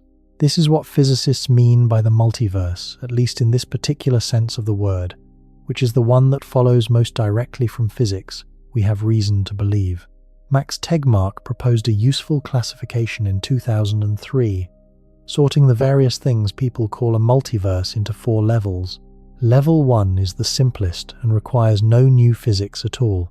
If space is infinite, and matter is distributed through it with roughly uniform statistical properties, then every possible arrangement of matter that can occur does occur somewhere and occurs infinitely many times. Not because anything is arranged, because that is what infinity does to probability. Level 1 requires only that the universe be spatially infinite, which is entirely consistent with everything we have measured. Level 2 is the bubble multiverse of eternal inflation, separate pockets, causally disconnected, potentially with different physical properties. Level 3 is the many worlds interpretation of quantum mechanics, in which the wave function never collapses, and every quantum outcome is realized in a branching structure of parallel histories. Level 4 is the most abstract and the most contested.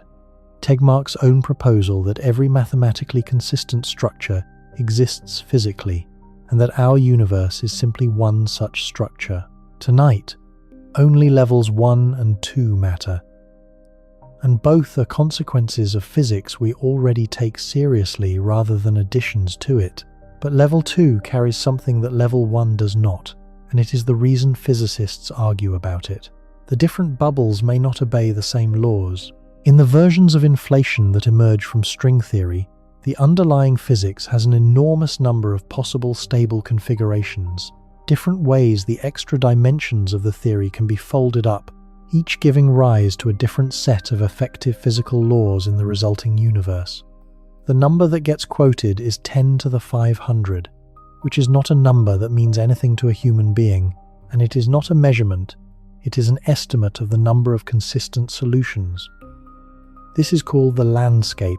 If eternal inflation populates the landscape, if bubbles form with different configurations, over and over, forever, then different bubbles have different physics, different particle masses, different force strengths, different values of the cosmological constant. In most of them, nothing interesting happens. A bubble with a large cosmological constant tears itself apart before any structure can form. A bubble where the strong force is slightly weaker has no stable nuclei beyond hydrogen, and therefore no chemistry. A bubble where the electron is heavier has no atoms of the kind that build anything. And now the question from section 4 comes back, from the direction I said it would. Why is the cosmological constant so absurdly small? Quantum field theory says the energy of empty space should be roughly 10 to the 120 times larger than what we observe. That is the worst prediction in the history of physics, and it has resisted every attempt at a solution for 50 years. Nobody has found a symmetry, a mechanism, or a principle that forces it to be small. The multiverse offers an answer, and many physicists hate it. If the cosmological constant varies from bubble to bubble, taking essentially random values across the landscape, then in the overwhelming majority of bubbles it is large. Those bubbles expand so violently that matter never clumps, galaxies never form, stars never ignite, and there is nobody there to measure anything. Only in the extraordinarily rare bubbles where the constant happens to be small do galaxies form. Only in those bubbles do stars form, and planets, and observers who eventually build telescopes and ask why the constant is so small. The answer, in this picture, is because you could not be anywhere else. This is the anthropic principle, and it is not, in this form, the vague and slippery thing it is sometimes accused of being. Steven Weinberg used it to make an actual prediction in 1987, 11 years before the supernova results. Weinberg reasoned as follows. If the cosmological constant were much larger than a certain value, the accelerated expansion would begin before galaxies had assembled, and no galaxies would ever form. Since we exist, and we are in a galaxy, the constant must be below that threshold, but there is no reason for it to be far below if it varies across a landscape. The most likely value we would find is one that is as large as it can be while still permitting us to be here. So Weinberg predicted, the cosmological constant is not zero. It is small, but non-zero, and it should be within an order of magnitude or two of the largest value compatible with galaxy formation. In 1998, the supernova teams measured it. The observed value sits comfortably in the range Weinberg had specified. That is the strongest thing anyone has ever done with anthropic reasoning, and it is genuinely uncomfortable, because the reasoning is not the kind physics is supposed to use, and it worked. The objections are serious, and they come from serious people. Paul Steinhardt, one of the co-inventors of new inflation, one of the men who fixed Guth's model, has become one of inflation's most forceful critics. His argument, developed with Anna Ijaz and Abraham Loeb, is this. If eternal inflation produces bubbles with every possible set of properties, then inflation predicts nothing. Any observation you make is consistent with the theory, because somewhere in the multiverse, that observation occurs. A theory that accommodates every possible outcome has stopped making claims about the world. Steinhardt has said that inflation has become a theory that cannot be tested, and that a scientific idea in that condition should be treated with suspicion rather than affection. He has spent the past decade working on alternative cyclic and bouncing cosmologies that reproduce the successes of inflation without the runaway. Guth, Linday, and a long list of co-signatories replied publicly, and the exchange was pointed. Their argument is that inflation does make predictions within our own bubble, the near-scale invariance, the specific tilt of the spectral index, the flatness, the absence of large non-Gaussian correlations, and that all of them have been tested and all of them have held. The existence of other bubbles we cannot see does not erase the predictions the theory makes about the one we are in. Both sides have a point, and the disagreement is not really about cosmology. It is about what a scientific explanation is permitted to be, whether a theory that explains our universe by embedding it in an unobservable ensemble has explained anything, or has merely relocated the question. There is a further problem, and it is technical, and it may be fatal. If the multiverse is infinite and eternal inflation makes it infinite, then how do you calculate the probability of anything? Suppose you want to ask, what fraction of observers see a cosmological constant like ours? To answer, you have to count observers, but there are infinitely many bubbles, containing infinitely many observers of infinitely many kinds, and infinity divided by infinity is not a number. The answer depends entirely on the order in which you do the counting, on how you slice the infinite set into finite pieces before taking the limit. Different slicing schemes, all of them defensible, give completely different answers. Some predict that we should find ourselves in universes utterly unlike our own. Some produce paradoxes so severe that they predict, for instance, that most observers should be momentary thermal fluctuations rather than the products of a long cosmic history. This is called the measure problem, and there is no agreed solution, not a preferred one with some difficulties none. It is a live hole at the center of eternal inflation, and it means that, at present, the theory cannot be used to calculate the probability of any observation whatsoever. Some physicists take that as a technical inconvenience to be solved later. Others take it as a signal that something in the foundations is wrong. There was, for a while, a way this might have been tested.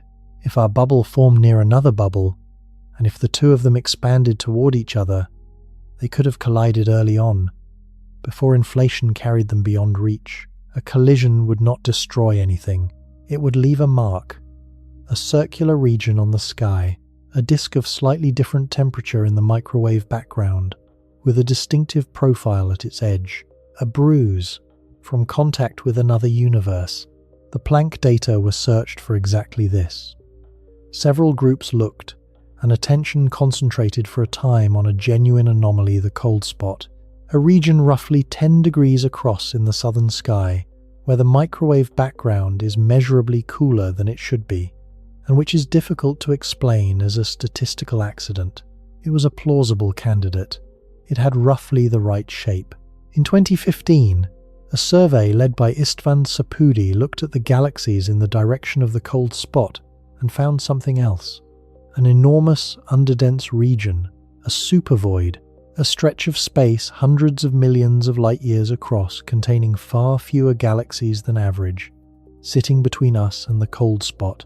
A photon crossing a large void loses a small amount of energy because the void is expanding while the photon is inside it, and the gravitational well it climbs out of is shallower than the one it fell into.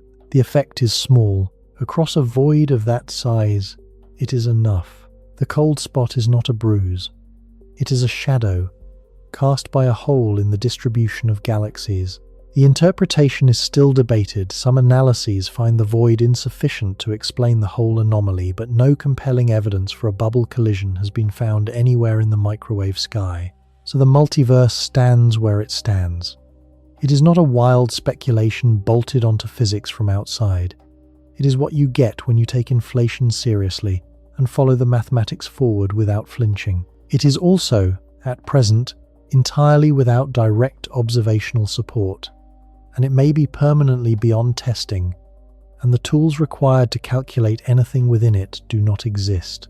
That is the honest inventory, not a mystery to be marveled at, a specific, well-defined hole in what we can currently do, and it leaves the original question of the night still standing, because we have not actually answered it. We have said the observable universe is a bubble of visibility, and that beyond it there is more. We have said the whole is at least 10 to the 23 times larger.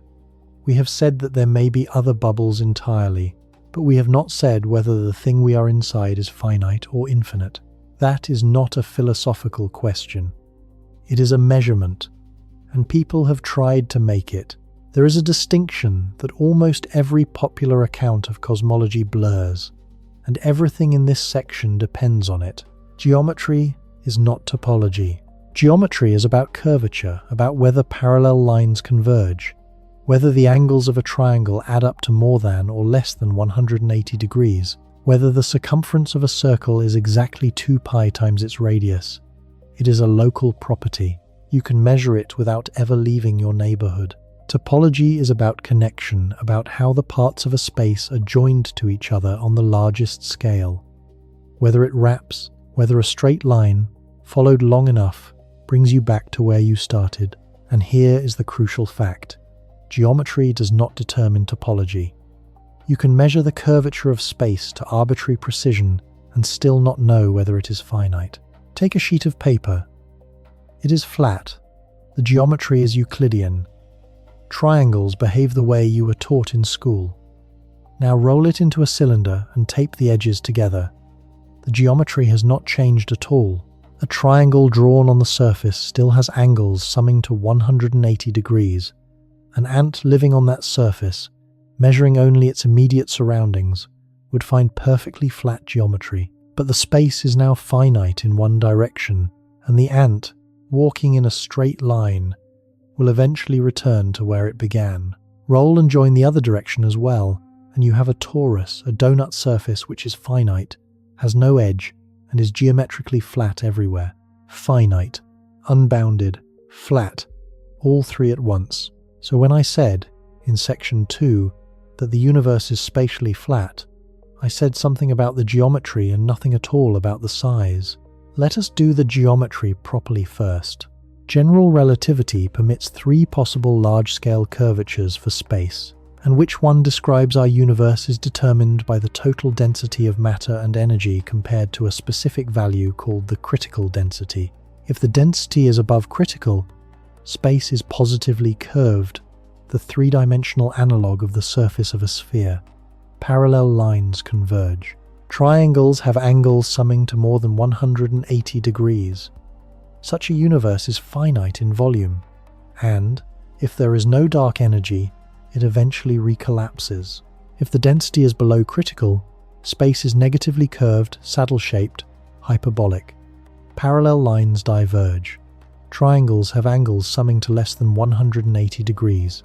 Volumes grow faster than you would expect.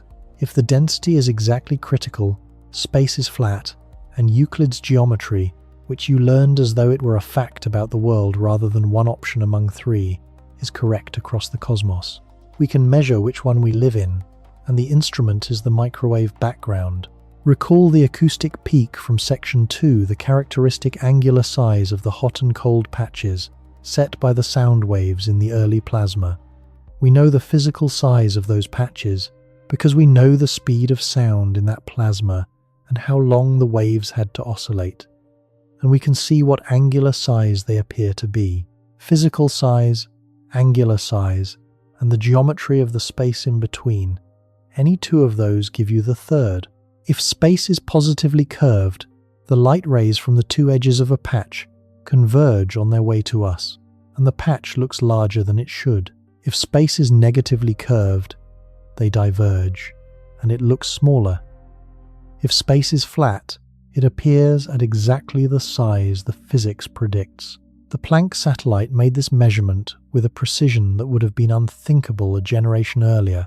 In the 2018 Legacy release, the curvature parameter, the number that is exactly 0 if space is flat, positive if it is spherical, negative if it is hyperbolic, was constrained to 0.0007, with an uncertainty of about 0.0019, which is to say 0 to within the accuracy of the measurement.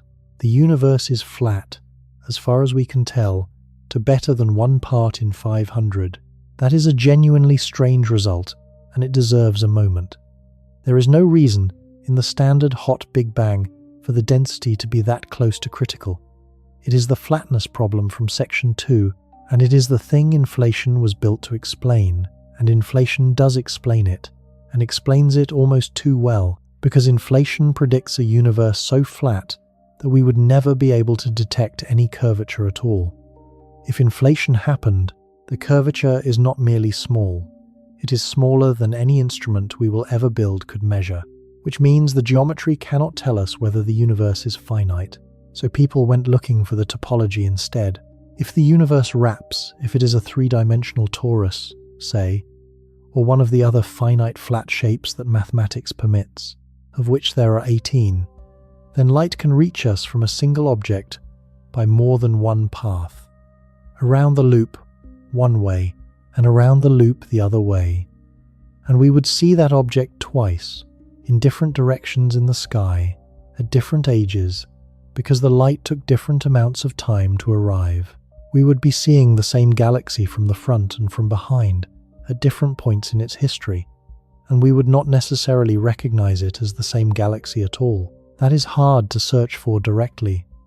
But there is a better method, and it is elegant enough to be worth describing carefully.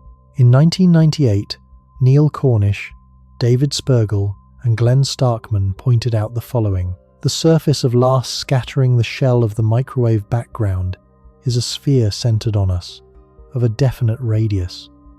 If the universe is wrapped, and if the wrapping length is smaller than the diameter of that sphere, then the sphere must intersect itself. Picture it. You are at the center of a sphere, but the space is wrapped, so the sphere, extended far enough, comes back around and passes through itself. Where two parts of the same surface intersect, they intersect along a circle. And that circle is the same physical set of points, the same patch of hot plasma, 380,000 years after the beginning, seen from two different directions.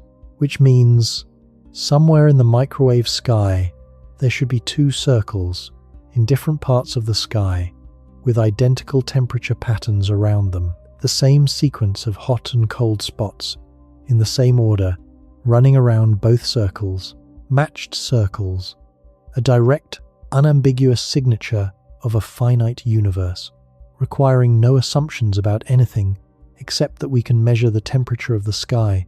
They searched the data from the Wilkinson microwave anisotropy probe, running the comparison over every possible pair of circles, at every possible radius, at every possible orientation, a computationally brutal problem. Nothing. No matched circles above the noise. The search was repeated with the higher resolution Planck data. The Planck collaboration published a dedicated topology analysis. Nothing again. The non-detection does not prove the universe is infinite. It proves something more limited and more precise. If the universe wraps, the distance you would have to travel to come back to your starting point is larger than the diameter of the observable universe. The room may have walls, but the walls are further away than any light has yet had time to travel from them to us and back. We are inside something, and we cannot see the sides of it, and we cannot tell whether there are sides. There were other candidates, and one of them was beautiful enough to be worth mourning. In 2003, Jean-Pierre Luminet and colleagues proposed that the universe might be a Poincaré dodecahedral space, a positively curved shape built from a dodecahedron, a 12-face solid with opposite faces identified, so that leaving through one face brings you back in through the opposite one, rotated. It is finite, it has no boundary, and it has a specific, calculable consequence. It would suppress the largest scale fluctuations in the microwave background, because a finite space cannot support waves longer than itself. And there was, and is, a genuine anomaly in exactly that place. The microwave background has less power at the very largest angular scales than the standard model predicts. The quadrupole, the largest scale variation of all, is low. The dodecahedral model explained it. It also predicted matched circles at a specific size, in a specific pattern.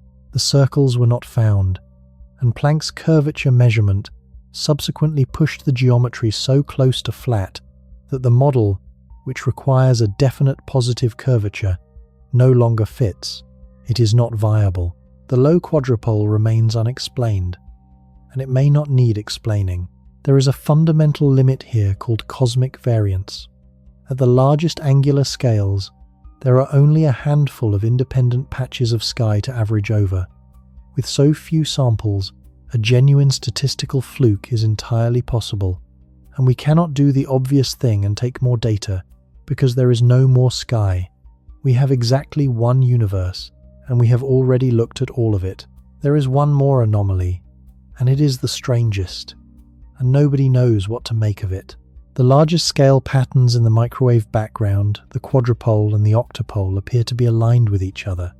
That alone would be odd, but they also appear to be roughly aligned with the plane of the solar system, the ecliptic, the flat disk in which the planets orbit the Sun. There is no reason for this. The microwave background was emitted 13.8 billion years ago, more than 9 billion years before the solar system existed. It cannot know where the planets orbit. The alignment of the largest structure in the sky with the orbital plane of the Earth is, on the face of it, absurd. Somebody named it the axis of evil, which is a bad name, and it has stuck. The possible explanations are unsatisfying in different ways. It could be a statistical fluke, and given cosmic variance, that is not as unlikely as it sounds. It could be contamination, some foreground emission from within the solar system itself, dust in the plane of the planets that has not been fully subtracted. Or it could indicate that the universe has a preferred direction, which would violate the cosmological principle, which is the assumption underneath essentially all of modern cosmology. Planck confirmed that the alignment is present in its data, using an entirely different instrument and analysis pipeline to the probe that found it. It is not an artifact of one satellite. Its origin is unknown. That is where it sits, and it has sat there for 20 years. The search for topology continues. The Euclid satellite and the Vera Rubin Observatory will map galaxies over enormous volumes and repeated structures, the same cluster appearing twice at different distances in different directions would be a signature that temperature maps alone might miss. Polarization data may prove more sensitive than temperature to some topological signatures, but at present, the answer is this. The universe is flat. It is unbounded as far as any measurement reaches. It could be infinite. It could be finite and simply larger than our horizon. We do not know, and we may never know, because the information required to distinguish those possibilities may lie permanently outside the region light can reach us from, which leaves us to consider what it would mean if it is infinite, and that is where things become genuinely difficult. In an infinite universe, filled with matter at a roughly constant average density, every possible arrangement of matter that can occur, occurs, not as a philosophical claim, as a consequence of the arithmetic. There is a finite number of possible ways to arrange the matter within a volume the size of the observable universe. It is a very large number, but it is finite, and it is finite for a physical reason. Quantum mechanics limits how much information a region of a given size can contain. Jacob Bekenstein, whom we will meet properly in the next section, proved a bound on it. There is a maximum, a finite number of possible arrangements, an infinite number of regions. Therefore, every arrangement repeats, infinitely often. Somewhere, at some enormous distance, there is a region identical to this one, identical to the atom. There is a planet with the same continents, and a room with the same dimensions, and a person lying in the dark in the same position, listening to the same voice, and their thoughts are the same thoughts. The distance to the nearest such copy has been estimated. Tegmark did the calculation, and the number is 10 to the 10 to the 115 meters. That is not 10 to the power of 115. It is 10 to the power of a number that is itself 10 to the power of 115. Writing it out in ordinary digits would require more paper than there is space in the observable universe to hold. This is not a measurement, and it is not a claim about what is there. It is an implication. It says, if space is infinite, and matter is spread through it in the way we observe, then this follows, whether or not anyone finds it acceptable. And the honest thing to say is that we do not know whether space is infinite, so we do not know whether it follows. The data do not care what is comfortable. The geometry is flat. The topology, if it closes beyond our sight, and the shape of space, for all we can tell, goes on, which raises a question that has been waiting all night, underneath everything else, and that we have so far been able to avoid. What is space? Not what shape is it? Not how much of it is there. What is it made of? Is it a fundamental thing, a stage, a container, the arena in which matter and energy do their work? Or is it something that emerges from a deeper description, the way temperature emerges from the motion of molecules, the way a wave emerges from water without being a separate substance from it? The answer, if we have one, did not come from studying space at all. It came from black holes. In 1972, Jacob Bekenstein was a graduate student at Princeton, working under John Wheeler, and he was worried about a teacup. The problem Wheeler put to him was mischievous and entirely serious. Suppose you have a cup of hot tea. It has entropy, a measure of the number of microscopic arrangements of its molecules that would look the same from outside, and therefore a measure of how much you do not know about it. Now pour the tea into a black hole. The tea is gone. Its entropy is gone with it.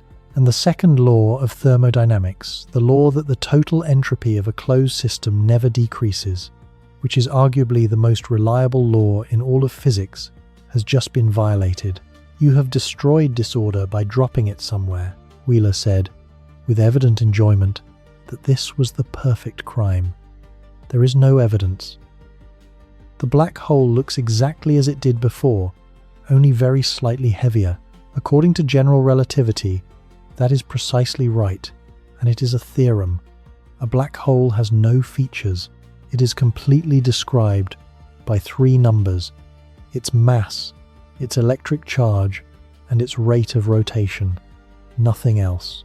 Two black holes with the same three numbers are identical, and it does not matter whether one was formed from collapsing stars and the other from an equal mass of encyclopedias. Wheeler called it the no-hair theorem. A black hole has no hair, no distinguishing detail, no memory of what made it. So where did the entropy go? Bekenstein's answer was that the black hole must have entropy of its own, and that it must increase when you feed it. And when he worked out what quantity of the black hole increases in the right way, always increases, never decreases, no matter what you throw in or how two black holes merge, he found it. The area of the event horizon. Stephen Hawking had proved, shortly before, that the area of a black hole's event horizon can never decrease. Throw anything in, and the area grows.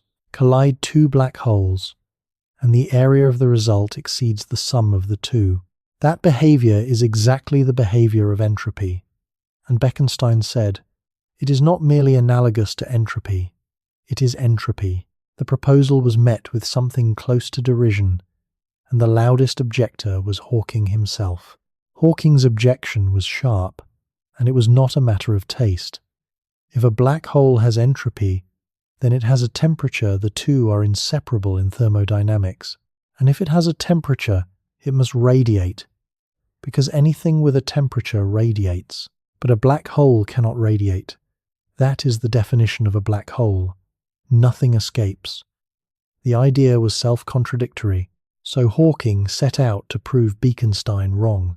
In 1973 and 74, he did the calculation properly quantum field theory in the curved spacetime around a black hole, which nobody had done carefully before, and what came out of the mathematics was not what he expected, and he did not want it, and he checked it repeatedly before he believed it. Black holes radiate. The mechanism is usually described in terms of virtual particle pairs appearing near the horizon, one falling in and one escaping, a picture Hawking himself used, and which he acknowledged was a heuristic rather than a derivation. The real calculation is about quantum fields, and about the fact that the notion of a particle is not observer-independent in curved spacetime. What is empty space to one observer contains particles to another. Near an event horizon, that ambiguity becomes physical, and a distant observer sees a steady stream of thermal radiation flowing outward. The temperature is inversely proportional to the mass. A black hole, the mass of the Sun, has a temperature of about 60 billionths of a degree above absolute zero, far colder than the microwave background, so cold that in the present universe it absorbs far more than it emits. Small black holes are hotter. As a black hole loses mass, it gets hotter, so it radiates faster, so it loses mass faster. The end is not a fade, It is an accelerating collapse of the object into radiation. Hawking had set out to destroy the idea that black holes have entropy, and instead he had proved it. The formula that resulted the entropy of a black hole is 1/4 of the area of its horizon. Measured in Planck units, carries both their names, and it is one of the very few equations anywhere in physics that contains Newton's constant, Planck's constant, the speed of light, and Boltzmann's constant all at once. Gravity, quantum mechanics, relativity, and thermodynamics. In one line.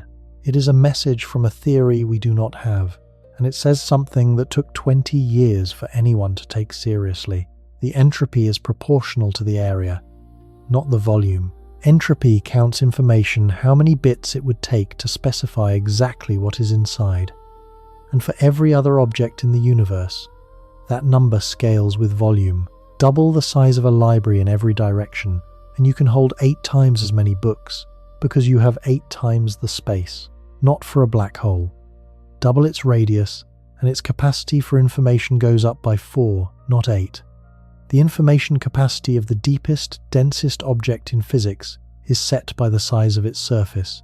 For a black hole with the mass of the Sun, that capacity is around 10 to the 77 bits, which is an enormous number, far larger than the information content of anything you could pack into that volume by ordinary means.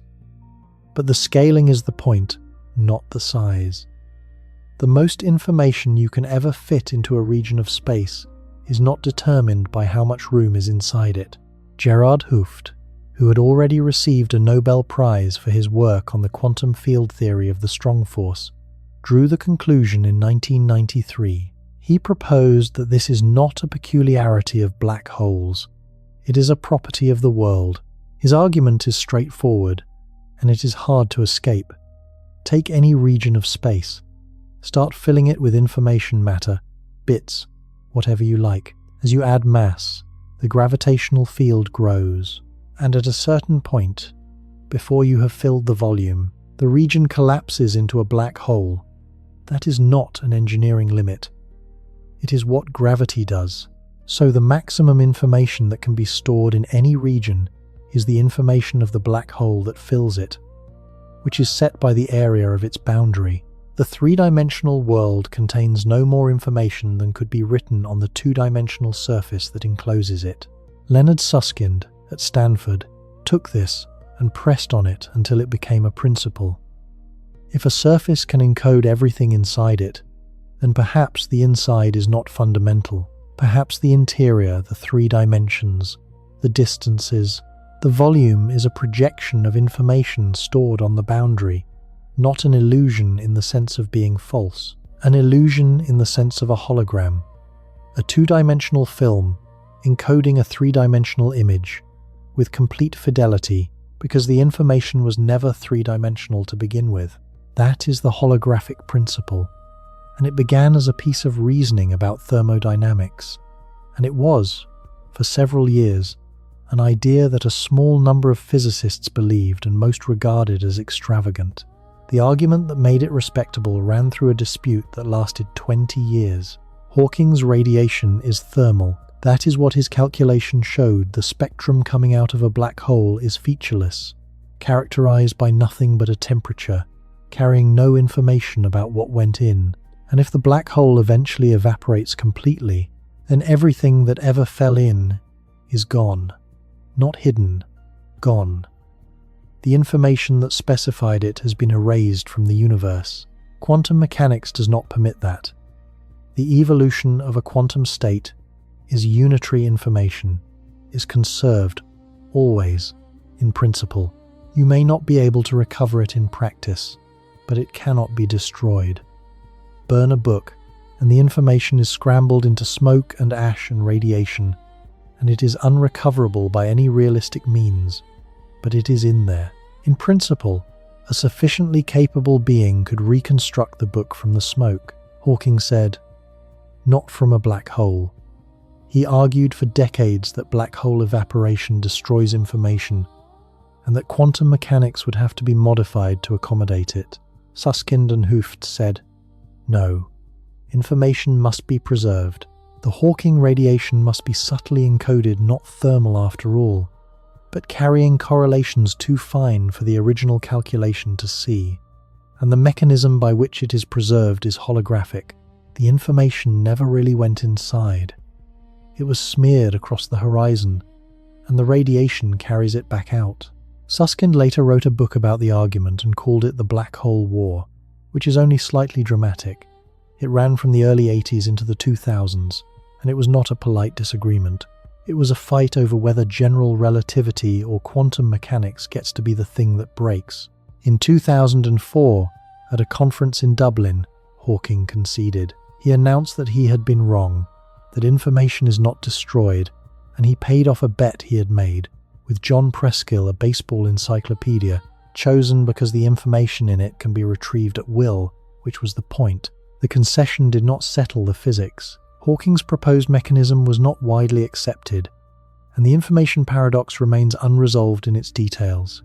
To this day, it has generated firewalls, and wormholes, and entanglement islands, and a great deal of extremely difficult mathematics that is still being argued about. But the direction had been settled. Information is preserved, and the reason most physicists believed it, by 2004, was not Hawking's argument. It was a paper written 7 years earlier by a young Argentine theorist. In 1997, Juan Maldacena, then at Harvard, published the most cited paper in the history of high-energy physics. He showed that a theory of gravity in a particular kind of five-dimensional space-time anti-de Sitter space, which is curved inward, with a negative cosmological constant, shaped rather like a hyperbolic funnel, is exactly equivalent to a quantum theory without any gravity at all, living on the four-dimensional boundary of that space, not similar, not analogous. Equivalent. Every physical process in the interior corresponds to a specific process on the boundary, and vice versa. A black hole forming and evaporating in the interior corresponds to a hot plasma thermalizing and cooling on the boundary. The boundary theory obeys ordinary quantum mechanics, in which information is manifestly conserved.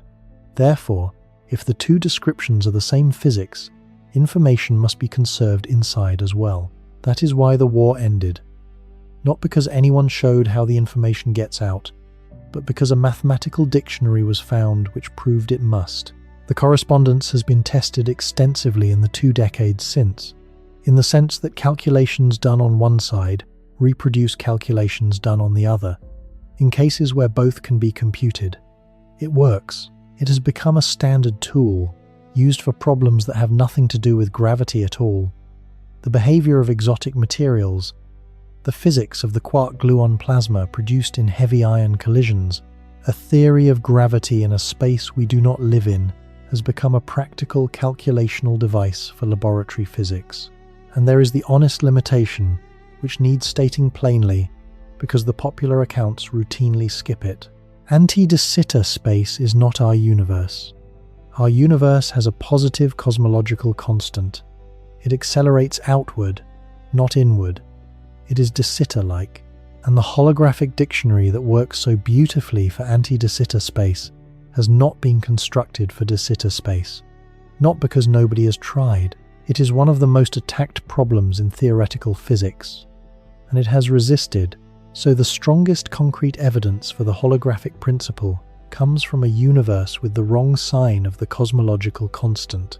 Most physicists take the view that the principle is nonetheless correct, and that the technical obstacles to formulating it in our own space-time will eventually be overcome. That is a judgment, not a result. It might be wrong, but suppose it is right. Then space is not fundamental. The room you are in is not a fundamental fact about reality.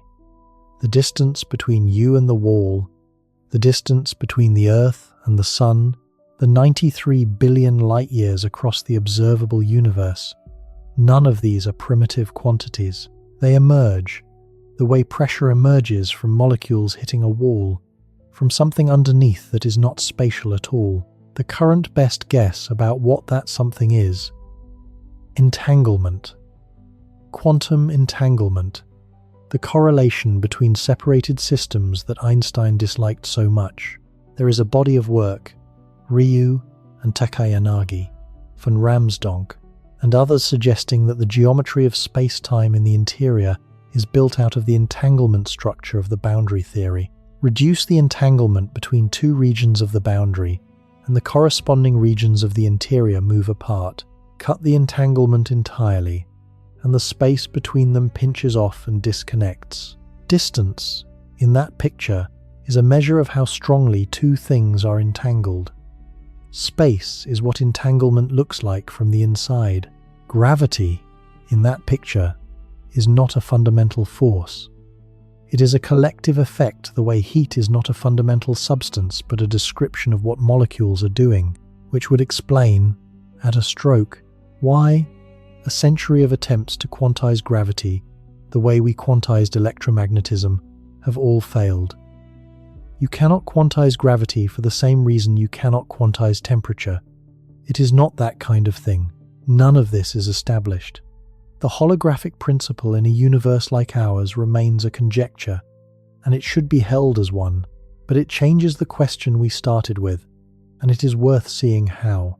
If the holographic principle applies to our universe, then the relevant surface is not the surface of a black hole. It is the cosmological event horizon, the boundary from section 4, the one that closes rather than opens, the one that objects cross and never return from. And the information capacity of that horizon can be calculated. It is the area, in Planck units, divided by 4.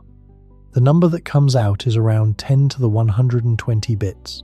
That is the maximum amount of information that can exist within our observable universe. Every particle, every photon, every arrangement of matter that has ever occurred, or ever will occur inside this horizon, all of it fits inside that number, and cannot exceed it. The universe we can see is finite in information. It is not merely finite in extent. There is a maximum to how much can be said about it. And on this picture, the horizon we spent the night dismantling the boundary that we established is not an edge, not a wall, not a physical surface. Merely a limit of visibility turns out to be the thing on which everything inside it is written. The illusion and the substrate are the same surface. We have spent the night establishing that the universe is larger than it looks, older than it looks, and stranger than the numbers suggest. There is one question left, and it is the one that determines what all of that was for. How does it end? The answer we have, and it is a real answer, derived from measurements, not from speculation, is that the universe ends by running down, not by exploding, not by collapsing, by cooling and thinning and slowly ceasing to be able to do anything at all. It is called heat death, which is one of the worst names in physics because it is a death by cold. The logic is thermodynamics, and it is inescapable. The universe began in a state of extraordinarily low entropy. Hot, yes, but smooth. And smoothness in a system governed by gravity is a low entropy condition. Everything that has happened since has been the running down of that initial order. Stars are entropy engines. They take the concentrated potential of a gravitationally collapsed cloud of hydrogen and convert it, over billions of years, into light that escapes into the cold and never comes back. Every star is a slow leak. Star formation is already past its peak. It reached its maximum about 10 billion years ago and has been declining ever since. Roughly 95% of all the stars that will ever exist have already formed. The universe is not filling up. It is finishing. The gas will run out. Each generation of stars locks a fraction of its material permanently into remnants that will never burn again, and returns the rest enriched but diminished. Eventually there is not enough free hydrogen left to make new stars, and the last ones ignite. The final stars to shine will be red dwarfs, small, cool, miserly things that burn their hydrogen so slowly that a star a tenth the mass of the sun can last for trillions of years. The last of them will go out somewhere around 10 to the 14 years from now, 100 trillion years. After that, the universe contains no light. It is not empty, it is full of corpses, white dwarfs, cooling, neutron stars, spinning down, black holes of every mass, cold planets, drifting. Everything that was ever built out of matter is still there, and none of it is producing anything. The white dwarfs cool for so long that the timescales stop meaning anything. They fade from white to yellow to red to infrared to nothing, becoming black dwarfs, crystallized spheres of carbon and oxygen, at the temperature of the surrounding universe, which is by then very close to absolute zero. No black dwarf exists yet. The universe is not old enough to have made one. It would take longer than the current age of the cosmos, by a wide margin, for even the oldest white dwarf to finish cooling. Then the galaxies come apart. Over timescales of 10 to the 19 or 10 to the 20 years, gravitational encounters between the remaining stellar remnants gradually eject most of them into intergalactic space, while the rest spiral inward and are swallowed by the central black hole. The structures we live inside do not last, and then, over vastly longer periods, even the black holes go. Hawking radiation is the mechanism, and in the current universe it is negligible. A stellar mass black hole is far colder than the microwave background, and it absorbs more than it emits. But the microwave background is cooling, and eventually it becomes colder than the black holes, and they begin, very slowly, to lose. A black hole, the mass of the Sun, would take about 10 to the 67 years to evaporate. A supermassive one, of the kind at the center of a galaxy, takes something like 10 to the 100 years. These numbers are not large in the way that ordinary large numbers are large. 10 to the 100 years is not 100 times longer than 10 to the 98 years. It is 100 times longer than 10 to the 98, which is itself a number so far beyond the current age of the universe that the age of the universe rounds to zero against it. There is no useful comparison. There is no mental picture. The arithmetic is simply reported, and the mind declines to follow. When the last black hole evaporates, it does so quickly at the end, and violently a final burst of radiation as the temperature runs away, and then nothing. After that, photons, neutrinos, electrons, and positrons spread through a space that continues to expand, growing colder and more dilute forever. No structures, no gradients, no energy that can be used to do anything, because using energy requires a difference in temperature, and there are no differences left. Time keeps going. Nothing happens in it, Freeman Dyson asked, in a paper in 1979 called Time Without End, whether thought could survive that. His answer was carefully qualified and surprisingly hopeful. In an expanding, cooling universe, an intelligence that was willing to slow itself down, to think more slowly as the temperature dropped, and to hibernate for ever longer intervals between thoughts could, he argued, have an infinite number of thoughts on a finite supply of energy. Subjective experience could continue forever. The argument depended on the universe not accelerating. Dyson was writing 19 years before the supernova results. In an accelerating universe, it does not work. The cosmological event horizon means that any observer is confined to a finite region with a finite supply of energy, and the horizon itself radiates at a small but non-zero temperature, providing a thermal floor below which nothing can be cooled and no computation can be run for free. Dyson has acknowledged this. His scenario is generally regarded as closed off. That is the standard picture, and it is what the data currently support. But it depends entirely on the nature of dark energy, and we do not know what dark energy is. If dark energy is a cosmological constant, a fixed energy density of space, unchanging forever, then heat death is the end. If it is something else, other endings become possible. The parameter that decides this is the ratio of pressure to energy density in the dark energy, called the equation of state parameter. For a cosmological constant, it is exactly -1. Current measurements, combining Planck with supernova and galaxy survey data, give a value of about -1.03, with an uncertainty of about 3 in the second decimal place, consistent with -1, but not exactly -1, and the error bars permit something slightly below. If it is genuinely below -1, a possibility called phantom dark energy, then the dark energy density does not stay constant as the universe expands. It increases. The repulsion strengthens with time, and the acceleration runs away. That produces the Big Rip, worked out in detail by Robert Caldwell and colleagues in 2003. And the sequence is specific.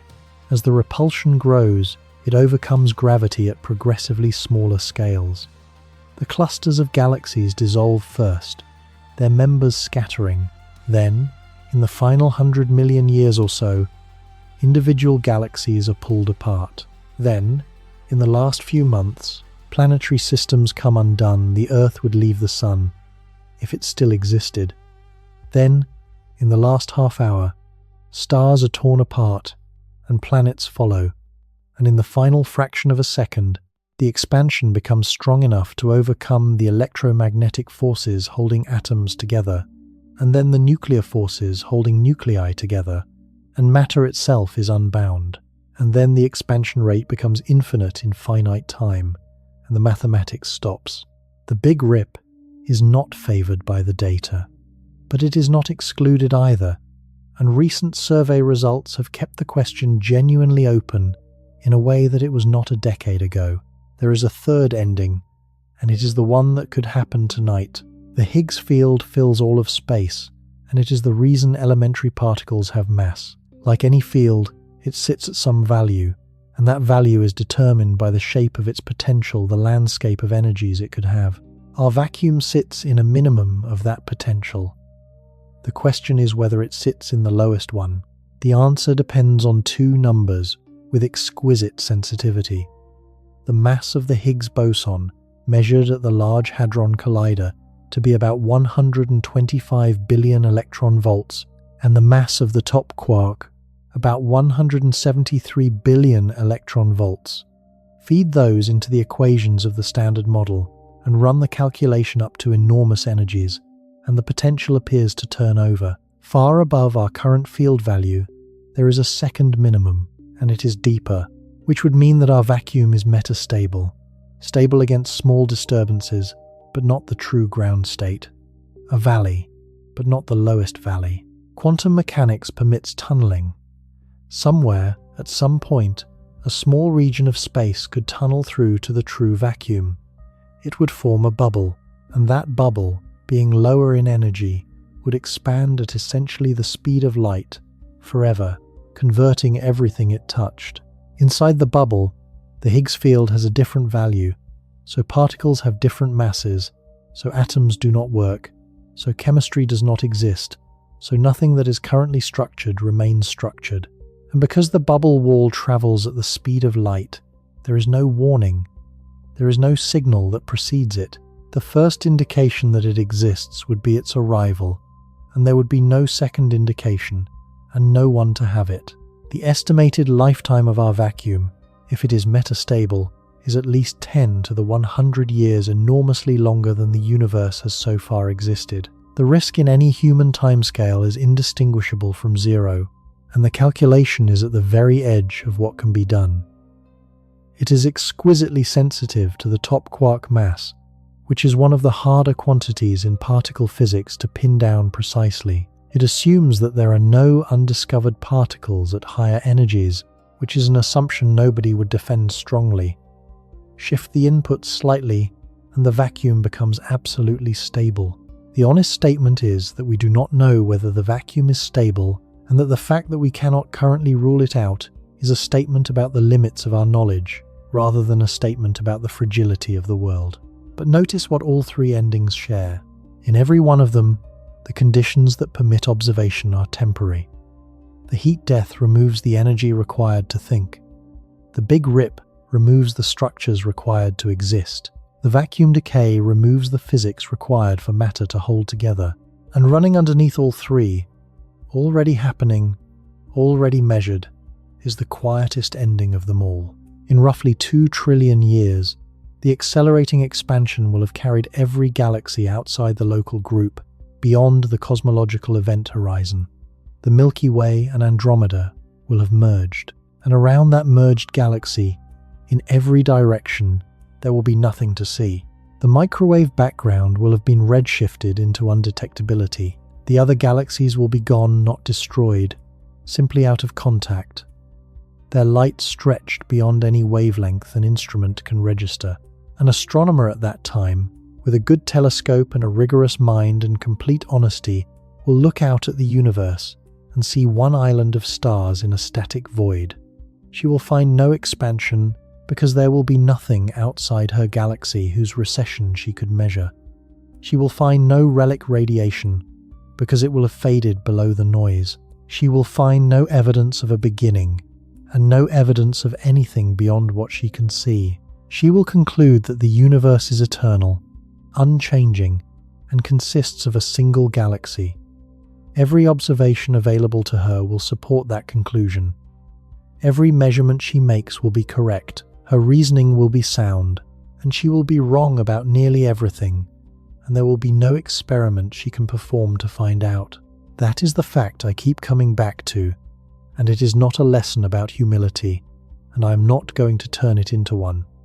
It is a statement about evidence. The evidence for the history of the universe is not permanent. It is being carried away, continuously, at a rate we have measured. It was more abundant in the past, and it will be scarcer in the future.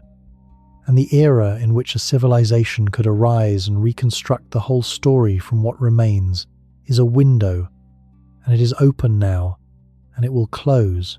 We happen to be inside it, not because we were meant to be. There is no meaning in the timing. The window is open for billions of years, and creatures capable of asking the question appeared during it, which is unremarkable, because creatures incapable of asking do not ask. But the evidence is here, and it is legible, and we can read it. That is the situation, and it is temporary, and it is ours. You are lying in the dark. The room is still. If you raise a hand in front of your face, you cannot see it. The blackness is complete. No outline, no gradation, but your hand is there. You know exactly where it is, not because any light is reaching your eyes, but because a body knows its own shape, and somewhere behind your eyes there is a model of a world being maintained in the absence of any signal at all. The horizon at sea is a line where nothing ends. Walk toward it, and it retreats. The horizon of the universe is the same kind of line. It is not a wall, and it was never a wall. It is a boundary of information, drawn by the finite speed of light and the finite age of the cosmos, and it is centered on you, and it moves with you, and if you were anywhere else in the universe, you would find yourself, once again, exactly at the center of it. Beyond it, more, at least 10 to the 23 times more, 100 billion trillion times, the volume we can see, and possibly infinite, and possibly wrapped, and possibly one bubble among endlessly many. We have not settled which. The measurements have been made and they have come back saying, flat, unbounded, and larger than your instruments. The dark matter that makes up most of the mass of the universe is passing through you right now. Billions of particles per second, through your chest, through the mattress, through the planet, through everything, interacting with none of it. We can map where it is. We can weigh it. We can trace how it shaped every galaxy that exists. We have no idea what it is. The unknown is not out there, at the limit of the telescopes, at the edge of the observable sphere. It is in the room. It is in you. It has been passing through you your entire life, and it has never once touched anything. The universe is under no obligation to be visible. It has shown us 93 billion light years, which is more than enough to work with, and less than a rounding error of what is there. And you are in it, awake for one more moment, in the dark. Good night.